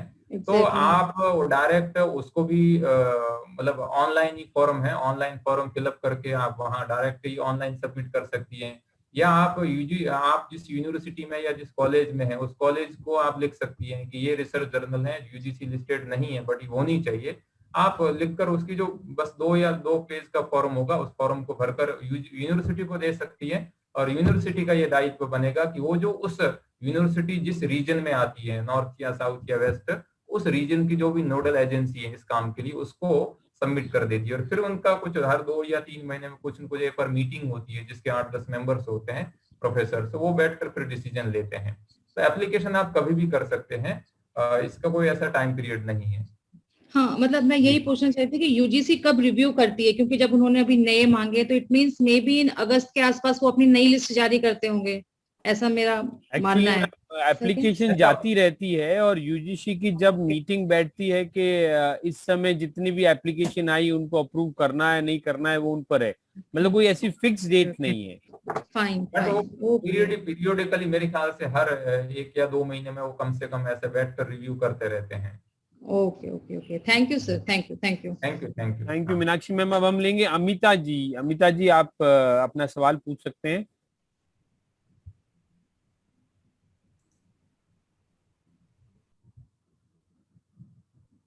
शायद अमिता जी व्यस्त हैं। मीनाक्षी बोराना मैम, मेरी आवाज सुन पा रहे हैं? हाँ जी, उनका हो बिल्कुल। चुका अभी। नमस्कार सर, मीनाक्षी बोराना अच्छा हूँ सर। जी जी नमस्कार सर। सर मेरा नमस्कार। प्रश्न ये था, सर मैं जैसे राजस्थानी लैंग्वेज को बिलोंग करती हूँ, जो कि सिर्फ जिसका पब्लिकेशन जो जनरल है वह शायद यूजीसी के लिस्ट में एक आधे होगा, एक ही होगा मुश्किल से। तो सर फिर बार बार उसी में पब्लिश करवाना क्या उचित होगा, या क्या किया जाए, या हम जैसे सर कुछ आर्टिकल्स जो हमारे राजस्थान में स्टेट वाइज ही पब्लिकेशन पत्रिकाएं निकलती है उसमें करवाते हैं, तो सर फिर उसका एपीआई में क्या काउंट होगा या नहीं होगा, सर इसके बारे में जानकारी दीजिए।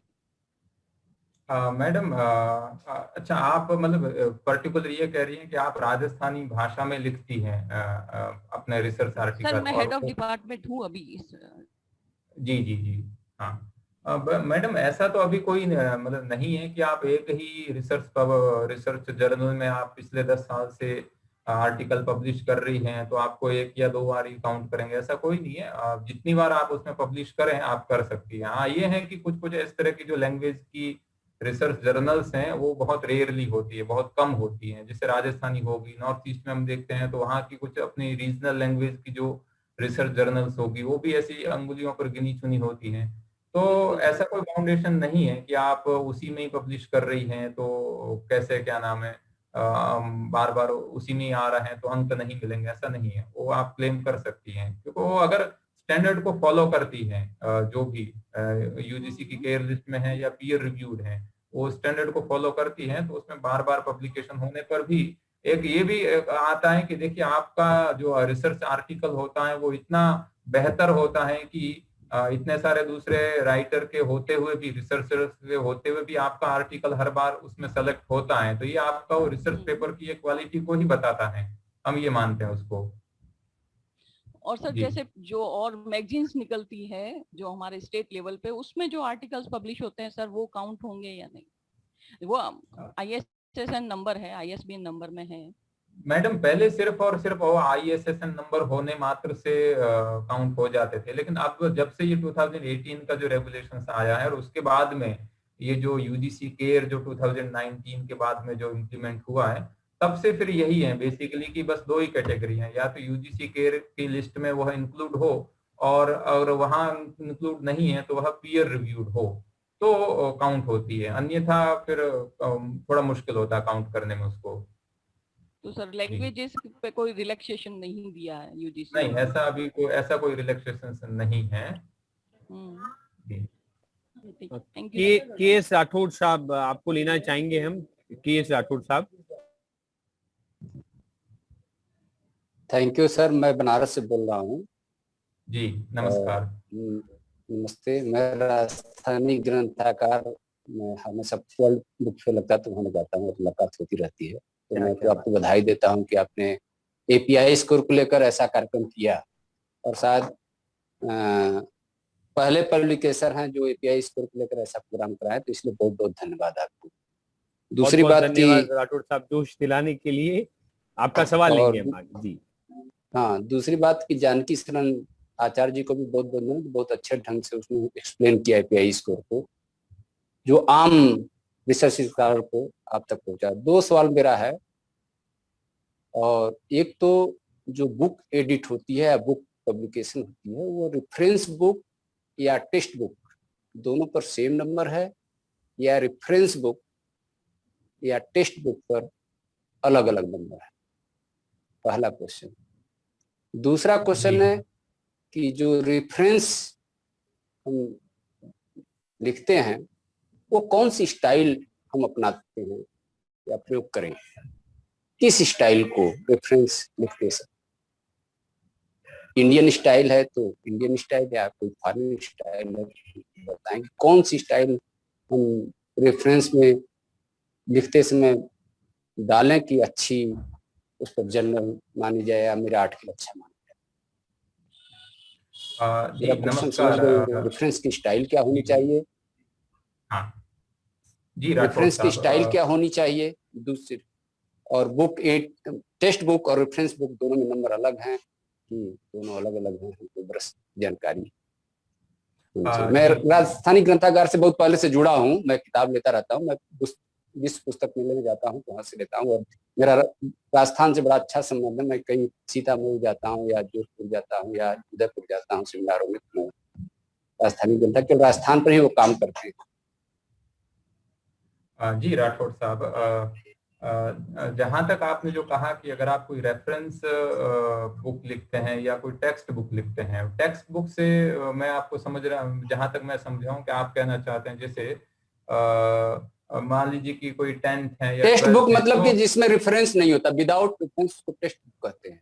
नहीं, एक टेक्स्ट बुक का ये भी होता है, जैसे मैं ये कहूँ कि अभी जैसे गुजरात राज्य का जो शिक्षा बोर्ड है, तो वो 10th और 12th की जो पढ़ने वाले जो संस्कृत की किताब, भाई संस्कृत में 10वीं या 12वीं में जो पढ़ते हैं उसके लिए भी टेक्स्ट बुक जो राज्य का एक वो टेक्स्ट बोर्ड लिखता है। तो मान लीजिए कि मैंने उसमें कुछ पुस्तकें लिखी हैं, तो कभी बार पूरी पुस्तक भी लिखी है, कभी बार पुस्तकों में से कुछ पाठ भी लिखे हैं, उसको भी हम क्लेम कर सकते हैं। और ये जो बुक्स आएगी वो दोनों, भले आपकी रेफरेंस बुक्स हो या टेक्स्ट बुक हो, दोनों आपकी मतलब दोनों का जो नंबर है वो नंबर इक्वल है, क्योंकि वो अदर देन रिसर्च जर्नल्स हैं।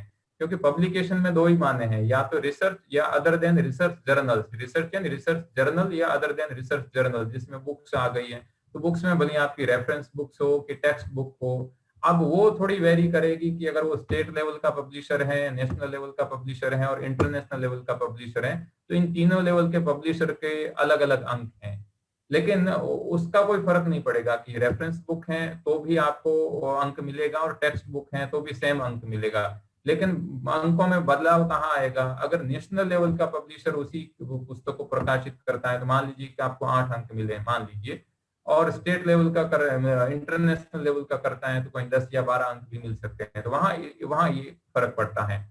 ये जहां तक मैं समझाऊं, जो पहला प्रश्न है उसका एक इस यूजीसी का ये नहीं, जैसे अभी सर मैं कर दे सकते हैं जी, बताइए। अभी एक मैडम ने पूछा कि आर्टिकल ट्रांसलेशन करेंगे तो आर्टिकल ट्रांसलेशन पर नंबर नहीं है, बुक ट्रांसलेशन पर नंबर है।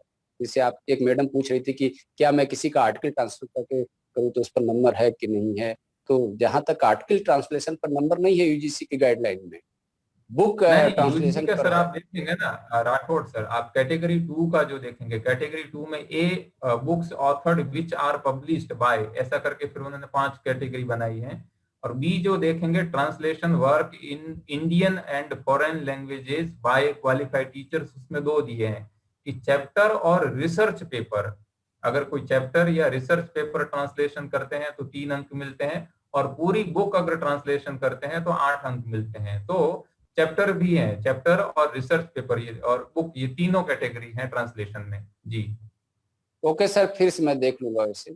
नहीं, आप ये आप चाहें तो जो टेबल नंबर 2 का जो पॉइंट नंबर 2 का जो बी पॉइंट मेरे पास एविडेंस है मेरे पास। जी जी जी हाँ। और सर आपका दूसरा प्रश्न फिर एक बार फिर से बताएंगे मुझे। मेरा था कि जो रेफरेंस हम डालते हैं तो किस स्टाइल का प्रयोग करते हैं, ये बहुत महत्वपूर्ण है। क्योंकि एक मिनट सर, ये बहुत महत्वपूर्ण है कि बहुत से रिसर्चकारों को पता ही नहीं कि किस स्टाइल का प्रयोग हम करें, जिससे उस आर्टिकल की स्टैंडर्डता बढ़ नहीं पाती। और मैं प्राय देखता हूँ 75 कहने में कोई हिचक नहीं है, राजस्थानी ग्रंथ वाले जुड़े हैं तो मैं कहना चाहूँ कि बेहिचक की कम से कम 75 या 80% लोग कोई स्टाइल ही पता नहीं है, किस स्टाइल का प्रयोग करें। यह बहुत जरूरी है रेफरेंस किताब के लिए और आर्टिकल के लिए। बिल्कुल सर, आपकी राठौड़ सर, आपकी बात से मैं 100% सहमत हूँ। और रेफरेंस किस तरह से दें, किस तरह से, किस स्टाइल से, कौन स्टाइल अपनाएं, इंडियन स्टाइल तो फॉरेन स्टाइल में किस स्टाइल? नहीं, इंडियन स्टाइल और फॉरेन स्टाइल तो ऐसा कोई नाम की जगह हम ये कहते हैं कि है सर, एपीए स्टाइल है, एक एमएलए स्टाइल है, बहुत सारी ऐसी स्टाइल हैं। और जैसे बहुत सारी ये रिसर्च मैगजीन्स होती हैं, उसमें रिसर्च मैगजीन्स के ऊपर भी डिपेंड करता है। जैसे हमारी यूनिवर्सिटी जिस रिसर्च मैगजीन को पब्लिश करती है तो वो यही कहती है आप एपीए जो स्टाइल है उस एपीए स्टाइल में आप रिसर्च रेफरेंसेज हमें दीजिए तो हम एक्सेप्ट करेंगे। तो एपीए स्टाइल का अपना एक अलग फॉर्मेट है, किस तरह से उसमें रेफरेंसेज दिए जाते हैं कि पहले कोई सरनेम लिखो, उसके बाद में उसका नाम लिखो, पब्लिशर का नाम कैसे लिखेंगे। एमएलए स्टाइल भी हैं और कुछ एपीए स्टाइल कहाँ के सर? एपीए स्टाइल फॉरेन के कि इंडियन है? ये सब फॉरेन की हैं। कहाँ की? कहाँ की इतना तो सर एग्जैक्ट मैं आपको नहीं बता पाऊंगा। मेरे ख्याल से जानकी शरण जी स्टाइल कोई फेमस है, स्टाइल कोई भी हो, एपीआई की स्कोरिंग में इससे फर्क नहीं पड़ता है ऐसा? उससे एपीआई की स्कोरिंग में कोई फर्क नहीं पड़ता है, क्योंकि एपीआई की स्कोरिंग तो आपका उस रेप्यूटेड रिसर्च जर्नल में आर्टिकल पब्लिश हुआ है, आप भले ही वो 2 पेज का है कि 200 पेज का है, उससे वो कोई फर्क नहीं पड़ता है। वो सॉरी सर, लेकिन उसकी इसकी अलग बात, क्वालिटी पर प्रभाव पड़ेगा सर।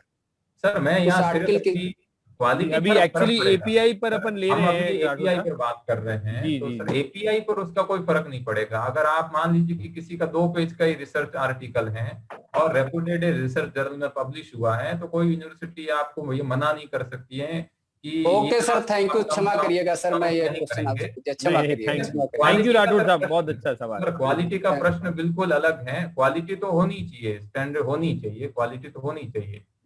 अमेरिकन स्टाइल का प्रयोग करते हैं सर, इंडियन और अमेरिकन स्टाइल। मोहनलाल जी आपको लेंगे, मोहनलाल जी गोस्वामी। हाँ सर, नमस्कार। नमस्कार सर, आपका प्रश्न लेंगे। सर मैं अब सबसे बड़ा धन्यवाद देना चाहता हूं कि इस दौर में इस तरह का बहुत ही रेलिवेंट एक सेमिनार करवाया। और मैं ये पूछना चाहता हूं सर, पहला क्वेश्चन जो असेसमेंट ईयर है, ये जैसे 4 साल 6 साल इसको मानेंगे या पर ईयर एपीआई पॉइंट्स मानेंगे?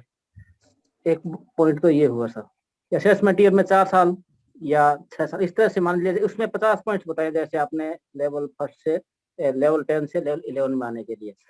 और दूसरा ये सर, लेवल 10 से लेवल 11 में आने के लिए एक रिफ्रेशर कोर्स करने होते हैं, पहले 2 करने होते थे, तो अब ये 2 है या 1 है करना होता है, ये मैं थोड़ा पूछना चाहता हूँ कि रिफ्रेशर कोर्स कितना करने हैं 10 से 11 लेवल में आने के लिए, जिसे 50 एपीआई चाहिए। हाँ सर, और तीसरा एक पॉइंट और है सर, एक अगर आजकल सेमिनार के पॉइंट्स थे पहले, इसके लिए आजकल सेमिनार न होकर वेबिनार शब्द आ गया है जो ऑनलाइन होता है, तो इसके पॉइंट्स नहीं है, इसमें जुड़ा बने, तो इसका क्या करें सर? ये 3 पॉइंट्स बात है सर। जी सर, पहला आपने पूछा कि जो एपीआई स्कोर है वो हम किस पीरियड का मानेंगे, यही था ना आपका प्रश्न? जी जी जी जी। तो जो लेवल 10 से लेवल 11 में जाने के लिए आपका जो असेसमेंट पीरियड है, तो अगर आपके पास में पीएचडी है तो आपका असेसमेंट पीरियड 4 साल का हो जाएगा। पीएचडी नहीं है और सिर्फ एमफिल है तो 5 साल का हो जाएगा, और पीएचडी और एमफिल भी नहीं है तो 6 साल का हो जाएगा पीरियड, असेसमेंट पीरियड। तो वो जो आप जो भी क्लेम कर रहे हैं एपीआई, मिनिमम एपीआई की रिक्वायरमेंट है वो आपका असेसमेंट पीरियड का होना चाहिए। ये आपका पहला प्रश्न हुआ। दूसरा आपका प्रश्न एक बार थोड़ा मुझे वापस बताएंगे, किससे रिलेटेड था? वो रिफ्रेशर कोर्स करने होते हैं सर, 10 से 11 में 10 से लेवल 10 से लेवल 11 में जाने के लिए रिफ्रेशर कोर्स भी जरूरी है और ओरिएंटेशन कोर्स भी जरूरी है। 2018 से पहले मतलब दोनों की ड्यूरेशन थोड़ी अलग थी। रिफ्रेशर कोर्स पहले ओरिएंटेशन कोर्स 28 डेज का होता था और रिफ्रेशर कोर्स 21 डेज का होता था। अब 2018 के गजट के बाद में रिफ्रेशर कोर्स ओरिएंटेशन कोर्स की भी जरूरी है, वो जो 21 डेज का कर दिया है, 28 से घटाकर 21 का कर दिया है, और रिफ्रेशर कोर्स है वो 21 दिन से घटाकर 14 दिन का कर दिया है। बट उसके साथ में थोड़ा रिलैक्सेशन, दोनों कंपलसरी है, पर ये रिलैक्सेशन दिया है कि अगर आपके पास में रिफ्रेशर कोर्स नहीं है तो कुछ फैकल्टी डेवलपमेंट प्रोग्राम होते हैं, एफडीपी प्रोग्राम होते हैं, उन प्रोग्राम को भी अगर आप करते हैं और जो मिनिमम 14 दिन का कहा है, तो एक प्रोग्राम मान लीजिए कि 14 दिन 7 दिन का है, ऐसे 2 प्रोग्राम कर लिए तो आपका एक इक्विवेलेंट टू वो रिफ्रेशर कोर्स हो गया है। तो वो दोनों जरूरी है। 10 to 11 में जाने के लिए ओरिएंटेशन और रिफ्रेशर ये दोनों जरूरी है, पर थोड़ा रिलैक्सेशन ये दिया है कि फैकल्टी डेवलपमेंट प्रोग्राम जैसे भी आप कर सकते हैं, वो भी मान्य है। तीसरा जो आपका प्रश्न है कि आजकल बहुत वेबिनार होता है, तो और बहुत अच्छे क्वालिटी के भी हो रहे हैं वेबिनार, बहुत अच्छे क्वालिटी वाले भी हो रहे हैं, तो इसके अंक अभी तक तो नहीं जुड़ रहे हैं, क्योंकि ऐसा कोई यूजीसी ने अभी तक कोई गाइडलाइंस नहीं जारी की है, ना कोई नोटिफिकेशन जारी किया है कि वेबिनार के अंक जुड़े। हालांकि बहुत सारी कुछ जो यूनिवर्सिटीज हैं या अलग अलग जो इंडिविजुअल्स हैं यूजीसी को लेटर लिखते रहते हैं कि आप वेबिनार के भी अंक उसमें जोड़िए, लेकिन अभी तक नहीं है, क्योंकि वेबिनार में क्वालिटी कंट्रोल करना थोड़ा मुश्किल है, ऐसा यूजीसी का शायद मानना है, लेकिन अभी तक अंक नहीं जुड़ रहे हैं। बस इतना ही इसका एक कंक्लूजन है। जी Mohanlal ji. Thank you sir, thank you जी, thank you. Thank you Mohanlal ji. Karuna ma'am को लेंगे, करुणा मैम, करुणा जोशी मैम।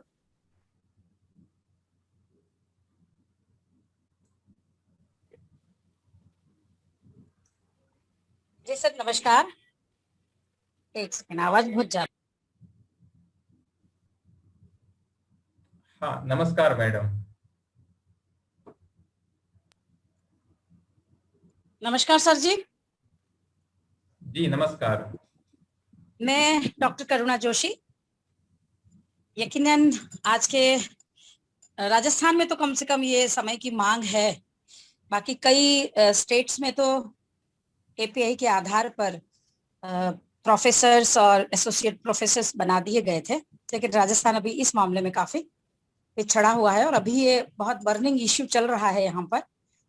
तो ऐसे ही समय में सिंघवी साहब ने बहुत इनिशिएटिव लेके जो ये कार्यक्रम ऑर्गेनाइज किया है, उसके लिए तहे दिल से शुक्रिया, आभार।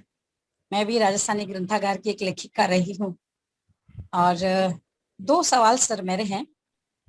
एक तो यह है कि 2 तरह के ग्रंथ और छूटे जा रहे हैं, एक स्मृति ग्रंथ और एक अभिनंदन ग्रंथ। उनके ऊपर कोई स्कोर लिखा हुआ नहीं होता है, क्योंकि एक सोसाइटी, एक कमेटी, एक संस्था कोई बनती है और उसके बैनर तले ये काम होता है। स्मृति ग्रंथ और अभिनंदन ग्रंथ का, उसमें बड़े बड़े लोग होते हैं। तो इन स्मृति ग्रंथ और अभिनंदन ग्रंथों में अगर अपना आलेख छपता है तो ये किस कैटेगरी में आएगा? और सर दूसरा सवाल ये है कि एपीआई मतलब आईएसबीएन नंबर कब से शुरू हुआ? क्योंकि हमारी उन्हीं हिस्टोरिकल जर्नल्स में आर्टिकल छपते रहे हैं, लेकिन अभी जो रिसेंटली वही बुक का नाम सेम है, सब सेम है, लेकिन उसमें अभी आईएसबीएन नंबर लिखा हुआ आ रहा है।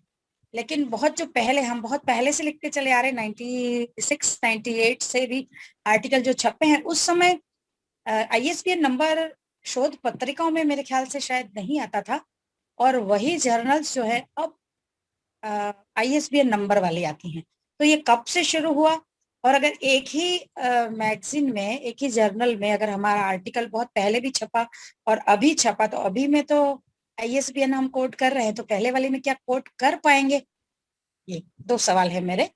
और वैसे आपने आचार्य जी बहुत अच्छे से एक्सप्लेन किया, उसके लिए भी शुक्रिया। थैंक यू जी। धन्यवाद डॉक्टर करुणा जोशी जी, आपकी इस प्रशंसा के लिए हमारा थोड़ा उत्साह बढ़ता है। आपके जो 2 प्रश्न हैं कि एक तो अभिनंदन ग्रंथ और स्मृति ग्रंथ बहुत अच्छे क्वालिटी वाले भी पब्लिश होते हैं, तो उसको हम कैसे कैलकुलेट करें, या कैसे उसमें अंक, जो आर्टिकल पब्लिश हुए हैं या शोध पत्र पब्लिश हुए हैं, तो कैसे अंक मिले? मैडम ये अगर आईएस, क्योंकि जो अभिनंदन ग्रंथ या स्मृति ग्रंथ है वो रिसर्च, मतलब publication other than research journal की कैटेगरी में आता है, जो बुक्स की कैटेगरी में आता है, और इसको अगर कोई पब्लिशर पब्लिश करता है तो, और अगर आईएसबीएन के साथ में पब्लिश है, तो आप तो इसका अंक उसमें एक आर्टिकल होगा, वो एज ए चैप्टर उसको मान सकते हैं। तो एक चैप्टर का जो भी 3 अंक या 5 अंक जो नेशनल या इंटरनेशनल लेवल का जो पब्लिशर है उसके द्वारा निर्धारित किया गया है यूजीसी के द्वारा, वो मिल सकता है। पहली बार दो इसकी शर्तें हैं, एक तो आईएसबीएन होना चाहिए, और दूसरा नेशनल या इंटरनेशनल लेवल का जो पब्लिशर है उस पब्लिशर के द्वारा वह पब्लिश होना चाहिए, तो उसका अंक आप क्लेम कर सकते हैं। दूसरा आपने ये कहा जो कि आईएसबीएन जो बहुत अच्छी रेपुटेटेड जर्नल्स में पहले नहीं होता था, अब होने लगा। आई थिंक वो आईएसएस की आप मेरे ख्याल से बात कर रही होगी। ISSN बहुत ऐसी जो बहुत रेपुटेटेड जर्नल्स हैं, जिससे मैं अपने मेरा जो संस्कृत का फील्ड है उससे अगर मैं बात करूं तो जो संपूर्णानंद संस्कृत यूनिवर्सिटी के लगभग 1940 या उससे भी पहले से जो रिसर्च जर्नल्स निकल रही है, सरस्वती सुषमा, बहुत मतलब रेपुटेटेड जर्नल्स हैं। लेकिन आपने भाई यूजीसी ने तो ISSN का कॉन्सेप्ट ही अभी आप 2010 या उसके बाद में लेकर आए हैं। अच्छा, मतलब 10 के बाद इसके आसपास में, मेरे ख्याल से थोड़ा टाइम आगे पीछे हो सकता है, एग्जैक्ट मुझे अभी याद नहीं है वो। बट मान लीजिए कि उससे पहले ISSN का या ISBN का कॉन्सेप्ट तो फिर भी बहुत पुराना है, लगभग मान लीजिए कि 1900 मतलब भारत में 1990 या उसके बाद का हम सोच सकते हैं। बट जो जिस मैगजीन्स में आपका जैसे आर्टिकल पहले पब्लिश हुआ है और उस आर्टिकल वो ISSN नंबर नहीं था, तो वैसे अभी उसका आपको कहीं क्लेम करने की जरूरत भी नहीं है, क्योंकि आप अगर एज ए प्रमोशन के लिए अगर आप क्लेम करेंगे तो आपको तो असेसमेंट पीरियड का ही पूछते हैं ना, पिछले 3 साल का या पिछले 4 साल का, ये मैक्सिमम जाकर 7 ईयर का पूछते हैं। हाँ 7 ईयर्स का पूछते हाँ, अगर वो 7 ईयर के जो असेसमेंट पीरियड है पिछले 7 ईयर में अगर नहीं है तो मतलब 2 रास्ते हो सकते हैं। एक तो या तो हम उसको यूजीसी केयर लिस्ट में करने के लिए अप्लाई कर सकते हैं, और अगर स्टैंडर्ड को वो क्वालिफाई करती हैं तो बिल्कुल वो हो जाएगी, स्टैंडर्ड में हो जाएगी। थोड़ा इसमें मैडम और थोड़ा पता करने की जरूरत पड़ेगी। बहुत बार यूजीसी ने इस तरह के भी कुछ बीच में नोटिफिकेशंस निकाले थे, एक टाइम पीरियड दिया था कि उस टाइम पीरियड से पहले के अगर कोई रिसर्च जर्नल हैं वो पब्लिश हुए हैं और वह अगर यूजीसी की केयर लिस्ट, यूजीसी की जो लिस्ट में नहीं है, तो भी वो टाइम पीरियड है उससे पहले का अगर पब्लिश है तो उसको माना जाएगा। पर जब से यूजीसी ने वो लिस्ट पब्लिश करनी शुरू की है जिस टाइम से, उसके बाद में अगर पब्लिश हो रहे हैं और फिर वो अगर यूजीसी की लिस्ट में नहीं है तो फिर उसका अंक नहीं मानेंगे। इस तरह के भी कुछ नोटिफिकेशंस यूजीसी के निकले हुए हैं। डिटेल अभी मैं ज्यादा नहीं बता पाऊंगा, क्योंकि अगर मैं कहूँ तो मेरे पास वो एग्जैक्ट उसके नंबर और डेट हो तो ही मैं कहूँ तो फायदा है, तो वो थोड़ा मुझे भी देखना पड़ेगा। बट इस तरह का नोटिफिकेशंस है यूजीसी का। जी जारी मैडम, हुआ है। मैंने भी ऐसा सुना था कि 2010 के बाद ही ये जर्नल्स में नंबर लगने शुरू हुए हैं, ISBN वगैरह। और सर ये जो मैं कह रही थी स्मृति ग्रंथ, और ये कई बार क्या होता है सोसाइटी बन जाती है। हाँ। मतलब जो उस सब्जेक्ट से रिलेटेड जो भी मेन लोग होते हैं उनके 15-20 लोगों की एक कमेटी बनती है और वो प्राइवेटली अपनी संस्था के बैनर तले ही उसको पब्लिश कराते हैं। लेकिन उसके होते हैं सारे जो हेड्स होते हैं वो सब्जेक्ट से रिलेटेड जो टॉपर्स होते हैं सीनियरिटी के बेस पे वही लोग होते हैं, और एडिट भी बहुत अच्छे से होती है, लेकिन उसमें कोई ISBN वगैरह नंबर नहीं है, ISSN और ISBN नंबर कुछ भी उसमें नहीं है। और ऐसे कई स्मृति ग्रंथ और अभिनंदन ग्रंथ। तो फिर जो यूनिवर्सिटी में की जो IQAC वगैरह होती है वो शायद नहीं भी माने उसको, नहीं मानती हैं, जनरली नहीं मानते हैं कि ISBN या ISSN नंबर कोई नहीं है, तो फिर कंसीडर नहीं करते हैं। अब ऐसा नहीं है कि कंसीडर नहीं कर रहे हैं तो उसकी क्वालिटी नहीं है, पर ये एक सिस्टम है तो सिस्टम में नहीं मान रहे हैं। क्योंकि आजकल ये सिस्टम बहुत चला है, स्मृति ग्रंथ और अभिनंदन ग्रंथ लिखने का। व्यक्ति के हयाती में भी काम होता है, उनकी 11वीं में भी काम हो रहा है, और सारे उस सब्जेक्ट से रिलेटेड लोग जुड़ते हैं उसमें। मैडम जैसे अभी हमारे MP में, सर MP में एक सुरेश जी मिश्रा करते हैं। आचार्य जी, एक मैं यहाँ जी क्षमा चाहते हुए बीच में हाँ। जो अभिनंदन ग्रंथ निकलते हैं, आपने बहुत सही बताया कि पहले की एडिट बुक के रूप में हम उसमें चैप्टर लिखते हैं तो उसमें काउंट होता है। दूसरी बात, जो अभिनंदन ग्रंथ का संपादक होता है या जो ट्रस्टी होता है उस पर वो निर्भर करता है कि वो ISBN नंबर प्रश्न ले रहा है कि नहीं ले रहा है, वो उस पर निर्धारित करता है। बहुत से लोग अभिनंदन छापते हैं तो ISBN नंबर संपादक ले लेता है कि मुझे ISBN नंबर में ही इसको निकालना है, लेकिन वो यूनिवर्सिटी लेवल पर तो मान्य हो जाती है, लेकिन आप स्टेट लेवल या इंटरनेशनल लेवल या यूनिवर्सिटी लेवल पर जाओगे, दूसरे यूनिवर्सिटी में जाएंगे आप अप्लाई, लेकिन पर्सनल अपने यूनिवर्सिटी में भी या किसी इंस्टीट्यूशन में हम वोट कर रहे हैं तो उसको मान लेते हैं, क्योंकि आपने सही कहा कि IQAC है उसको मान लेती है। और जहां तक ISBN का नंबर है, ये आजादी के तुरंत बाद जब शिक्षा मंत्रालय बना तो उसके बाद ही से UGC बना 1956, उसके बाद ही से किताबों के रूप में तो ISBN ISSN नंबर आ गया, लेकिन 2011 से UGC ने कह दिया कि नहीं, जो जर्नल होंगे उसमें ISBN नंबर होगा या ISSN नंबर हो, उसी को हम मान्य करेंगे। जब 2011 का एविडेंस आया और संशोधन हुआ।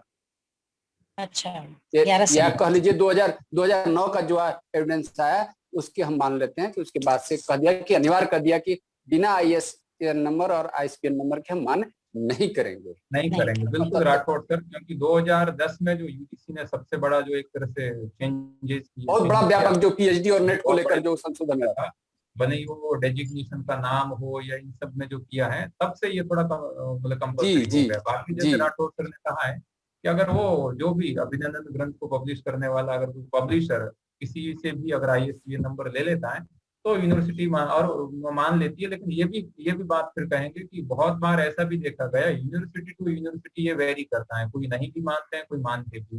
वो यूनिवर्सिटी की जो IPAC है वो फाइनल डिसीजन लेती है इसके ऊपर। जी बहुत बहुत धन्यवाद राठौड़ साहब और करुणा मैम।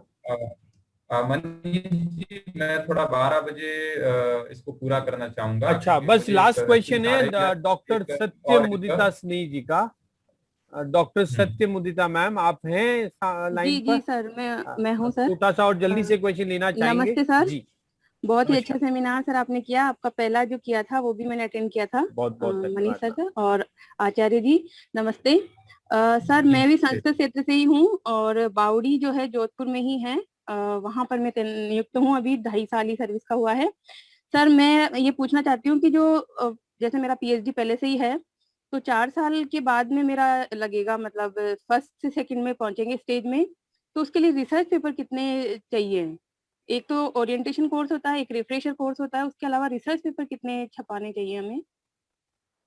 मैडम वो रिसर्च पेपर जो है वो कितने छपाने, वो हम संख्या में आपको कोई नहीं बताऊंगा, बट ये जो मिनिमम जो उसमें कहा है कि मिनिमम आपको जो असेसमेंट पीरियड है, उस असेसमेंट पीरियड में जैसे स्टेज 1 से स्टेज 2 में जाने के लिए यूजीसी का जो 2018 का जो रेगुलेशन है उसमें जो टेबल A जो दी है minimum API requirement for the promotion. आप अभी कॉलेज में है कि यूनिवर्सिटी में है? जी कॉलेज में हूँ सर। कॉलेज में है तो आपको जो कैटेगरी 3 है, जो रिसर्च और एकेडमिक कंट्रीब्यूशन की जो कैटेगरी 3 है, उसमें कॉलेज में जो टीचर्स हैं जो UG या PG लेवल में कहीं भी हो, लेकिन अगर कॉलेज में है तो उनको जो कैश के थ्रू प्रमोशन के लिए स्टेज 1 से स्टेज 2 यानी एकेडमिक ग्रेड पे 6 से एकेडमिक ग्रेड पे 7000 में जाने के लिए 20 असेसमेंट पीरियड 20 API उस असेसमेंट पीरियड में चाहिए। अब आपका असेसमेंट पीरियड अगर 4 साल का है तो 20 आपको मार्क्स चाहिए। और ये भी फिर आगे जाकर कह दिया है कि मिनिमम ये जो आप 20 आप रिसर्च स्कोर जो आप मतलब अर्जित करेगी, ये जो 6 कैटेगरी बताई है टोटल कैटेगरी 3 की जो 6 मेजर जो है कैटेगरी, उसमें से कम 3 में से होना चाहिए। ऐसा नहीं है कि आपने सिर्फ और सिर्फ रिसर्च आर्टिकल से ही आपने 20 अंक अर्जित कर लिए हैं, कम से कम कैटेगरी 3 में आपका यानी योगदान हो।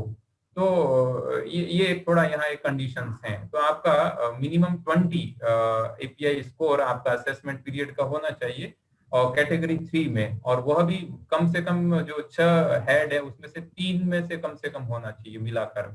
जी सर। लेकिन आचार्य सर एक मैं संशोधन करना चाहूंगा कि बिना PhD के इंक्रीमेंट और लेवल 3 में नहीं जा सकती हैं। नहीं, इंक्रीमेंट तो एक जो ईयरली जो इंक्रीमेंट होता है वो तो होता ही रहता है। नहीं, बिना विदाउट PhD के वो इंक्रीमेंट नहीं पा सकती है, लेवल 3 में नहीं जा सकती है, ये UGC की गाइडलाइंस में है। आप नहीं सर, आपने कहा कि आप मैडम का प्रश्न था कि हाँ राठौड़ सर बताइए। हाँ मैडम का क्वेश्चन था कि बिना PhD के कोई हो तो कितना पेपर पब्लिश हो सकता है? नो सर, PhD नहीं मेरा है PhD। प्रश्न थोड़ा अलग है राठौड़ सर, जहां तक मैं इनका समझाऊं प्रश्न जो समझाऊं कि बिना PhD के कितने पेपर पब्लिश कर सकते हैं, ये नहीं है सर। PhD कंपलसरी है, ये तो अभी 1 जुलाई 2021 से UGC ने कहा कंपलसरी की है, उसके बिना तो अब रिक्रूटमेंट भी नहीं करेंगे, ऐसी बात UGC कह रही है।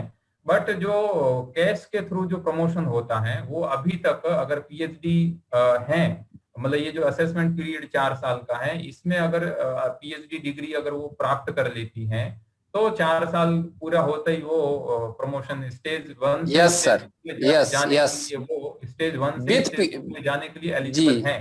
यस यस 20 PhD कंप्लीट नहीं होती है तो फिर इनको 5 साल भी लग सकते हैं या मैक्सिमम 6 साल भी हो सकता है, लेकिन पीएचडी करनी पड़ेगी। जी सर, पीएचडी मेरा है ऑलरेडी सर, 2015 में ही अवार्ड हो गया है। अच्छा, तो आपका जो असेसमेंट पीरियड वो 4 साल का हो जाएगा फिर, अगर पीएचडी आपके पास में है तो। हाँ फिर तो सर, 4 साल का है बिल्कुल। सर उसमें रिफ्रेशर कोर्स और ओरिएंटेशन कोर्स होता है। उसके अलावा मैंने सुना है कि 2018 का जो करेक्शन हुआ है यूजीसी में गाइडलाइन में, उसमें रिसर्च पेपर भी काउंट करवा दिए, या तो 1 या 2, पर ये कंफ्यूजन है कितना है। नहीं, वो तो रिसर्च पेपर तो मैडम हो ही गया ना कि आपको अगर कम से कम 20 एपीआई स्कोर आपको कैटेगरी 3 से चाहिए, और कैटेगरी 3 किसकी है? रिसर्च और मतलब रिसर्च की ही कैटेगरी है, रिसर्च और एकेडमिक कंट्रीब्यूशन है। तो आप तो रिसर्च पेपर उसमें पब्लिश करेंगे ही करेंगे, क्योंकि मेजर जो 6 हेड है उसमें भी कह दिया आपको कम से कम 3 हेड में से वो अंक लेकर आने हैं। तो 3 हेड में से तो रिसर्च पब्लिकेशन आ ही जाएगा, बुक्स भी आ जाएगी उसमें कहीं न कहीं। बेसिकली सब मिला के 20 एपीआई अर्जित करना जरूरी है। हाँ, अगर कॉलेज में है तो। जी कॉलेज जी तो होगा वो जी। बहुत बहुत धन्यवाद जानकी सिंह जी। 12 लगभग बज गई है और आप सभी का तहे दिल से धन्यवाद। ये सारी रिकॉर्डिंग मैं आपको YouTube के लिंक पे भेज दूंगा, आप इसे आगे बेहिचक भेज सकते हैं। और मैं जानकी सिंह जी का बहुत बहुत धन्यवाद दूंगा, आपने इतनी मेहनत करी, प्रिपरेशन किया और सबकी सवाल जवाबों को पूर्ण रूप से संतुष्ट किया। और आगे ही ऐसे जुड़ा रहना चाहूंगा जानकी सिंह जी, परेशान करता रहूंगा आपको। बहुत बहुत धन्यवाद आपका। हम लोग राजस्थानी बहुत आभार ग्रंथकार का भी बहुत बहुत आभार व्यक्त करते हैं, धन्यवाद देते हैं कि आपने ऐसा कार्यक्रम आयोजित किया। धन्यवाद राठौड़ साहब, और जुड़ते रहेंगे, आगे और भी है। आप सबसे एक फीडबैक फॉर्म भेज रहे हैं, उसमें हम ये चाहेंगे आपको ये प्रेजेंटेशन कैसा लगा, और ये भी जानना चाहेंगे कि ऐसा कौन सा टॉपिक है जो आपके लिए ज्वलनशील है और आप चाहेंगे हम उसको कवर करें। ओके सर, इसी के साथ ये मीटिंग मैं यही खत्म करता हूँ। बहुत बहुत धन्यवाद और आभार अभी सभी का, धन्यवाद। Okay okay okay okay sir, okay धन्यवाद सभी को बहुत बहुत।